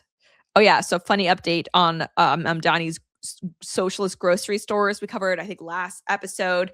They're going to be state-run grocery stores that are 30% cheaper than other grocery stores. According to this one individual, Mamdani's socialist grocery stores are going to be run by private operators, and they receive the right to run the store from the government, but then control the supply of discount cards themselves. And they have full discretion over purchasing and hiring decisions in a situation where they are guaranteed to make a profit, irrespective of how inefficient the operation is, because they're undercutting their competitors' prices by 30% via government subsidies. Buckle in. Real corruption has never been tried. Like, this is just, it's such a mess. It's such a mess. How, like, leftists like to complain about the government, like, picking and choosing mega corporations are benefiting. How is this any different? Like, this is crony capitalism at its finest, actual socialism. This is going to be terrible for the pricing of food and just how you get food in New York. It's already a nightmare in New York to try to find housing. Now they're going after groceries. It's going to be weird. Sounds like money laundering. Yeah, it kind of does. It kind of does. Okay.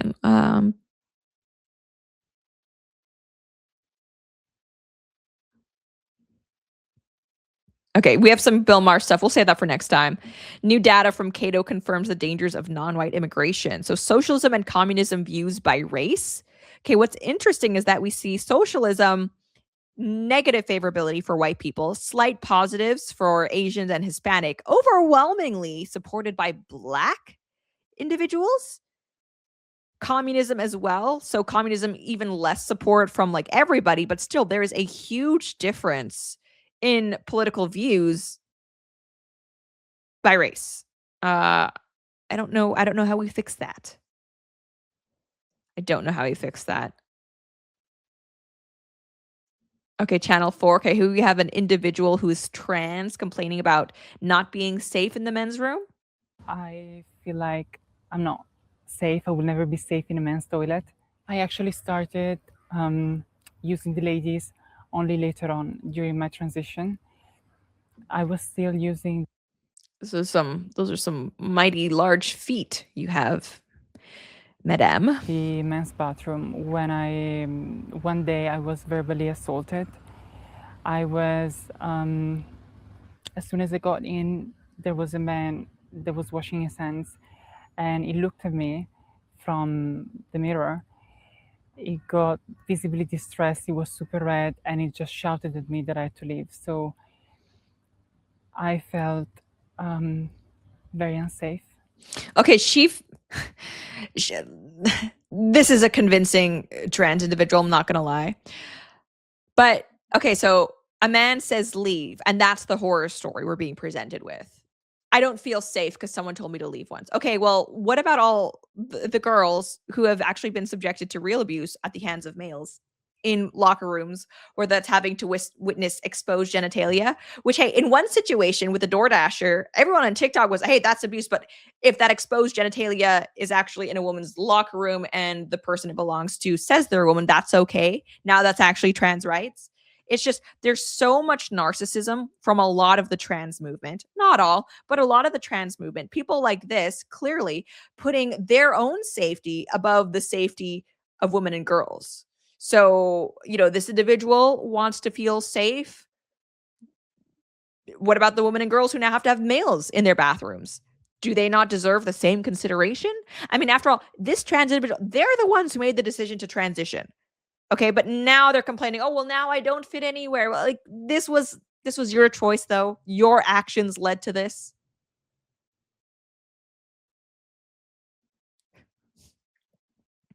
JP Duke, 1984. Why do you leave your children to date Sneeko? What are you talking about? What are you talking about? I've never met Sneeko in person. What do you mean? And I left immediately. And since then, I only use the ladies' bathroom. I feel like ever since I've actually started using the ladies, I was very scared at first because of all the things that I've seen online.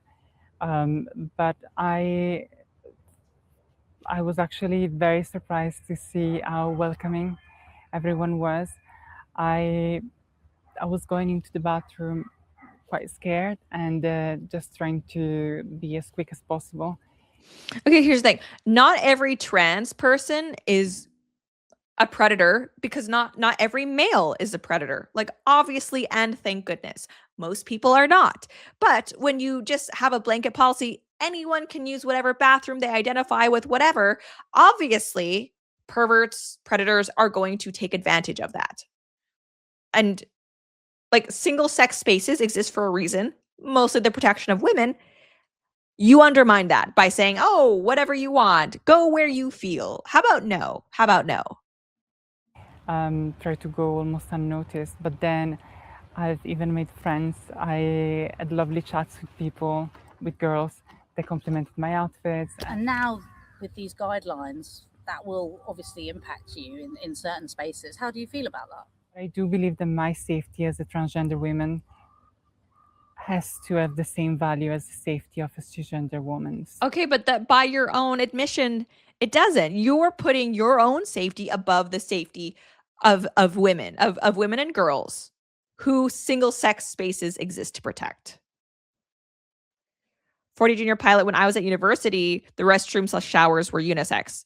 Like, that's kind of strange. When I was in college, it was single sex, but thankfully, again, not all trans individuals are predators because like not all males are predators. Good. But still single sex spaces, they do exist to guard against potentially dangerous situations or uncomfortable situations. And it's like, I feel like the trans movement, they want us to put the comfort and safety of trans people above the comfort and safety of girls. And I'm just not on board with that. I'm not on board with that, especially because if you're a trans person, maybe you don't control how you feel, but you made a choice. You made a choice to transition, right? As women, as girls, we didn't make a choice to be born as the weaker sex. It's not something we could control. It's not something we can change.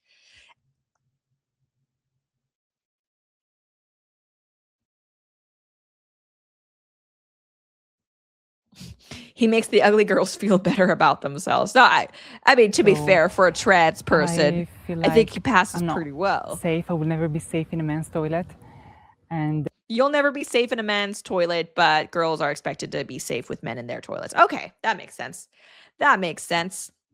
Anyway, so I think that's going to be it for today's show. Thank you guys so much for tuning in. Regarding Friday's show, so I mentioned this, I have to go to Dallas to film a panel with the Walkaway organization. It's going to be I don't know if it's debate is I'm not going to say the topic yet. You guys will just have to wait and see, but it should be fun time, good content. I am going to, while I am there, try to film something live on that Friday, maybe like before I go to the airport. But I will keep you guys posted on when that will be, because I'm not exactly sure what that's going to look like. But hopefully, I mean, I know I just missed a bunch of shows when I was in Vegas, so I want to do a show. I don't want to miss another one. I will just, if you follow me on X, stay tuned. I'll that day of probably try to nail down my schedule, and hopefully we'll be able to touch base and talk again before the weekend. But have a 90s Pog Chump. Is it okay to ever use Myron Gaines emotes in this chat? I don't have a problem with that. Is that not kosher? Like a kick etiquette? I don't have a problem with that. I would love to stream with Myron sometime. So anyway, yeah, thank you guys so much for tuning in. It's been a lot of fun. Have a good rest of your day, and I hope to see you at some point Friday. Take care.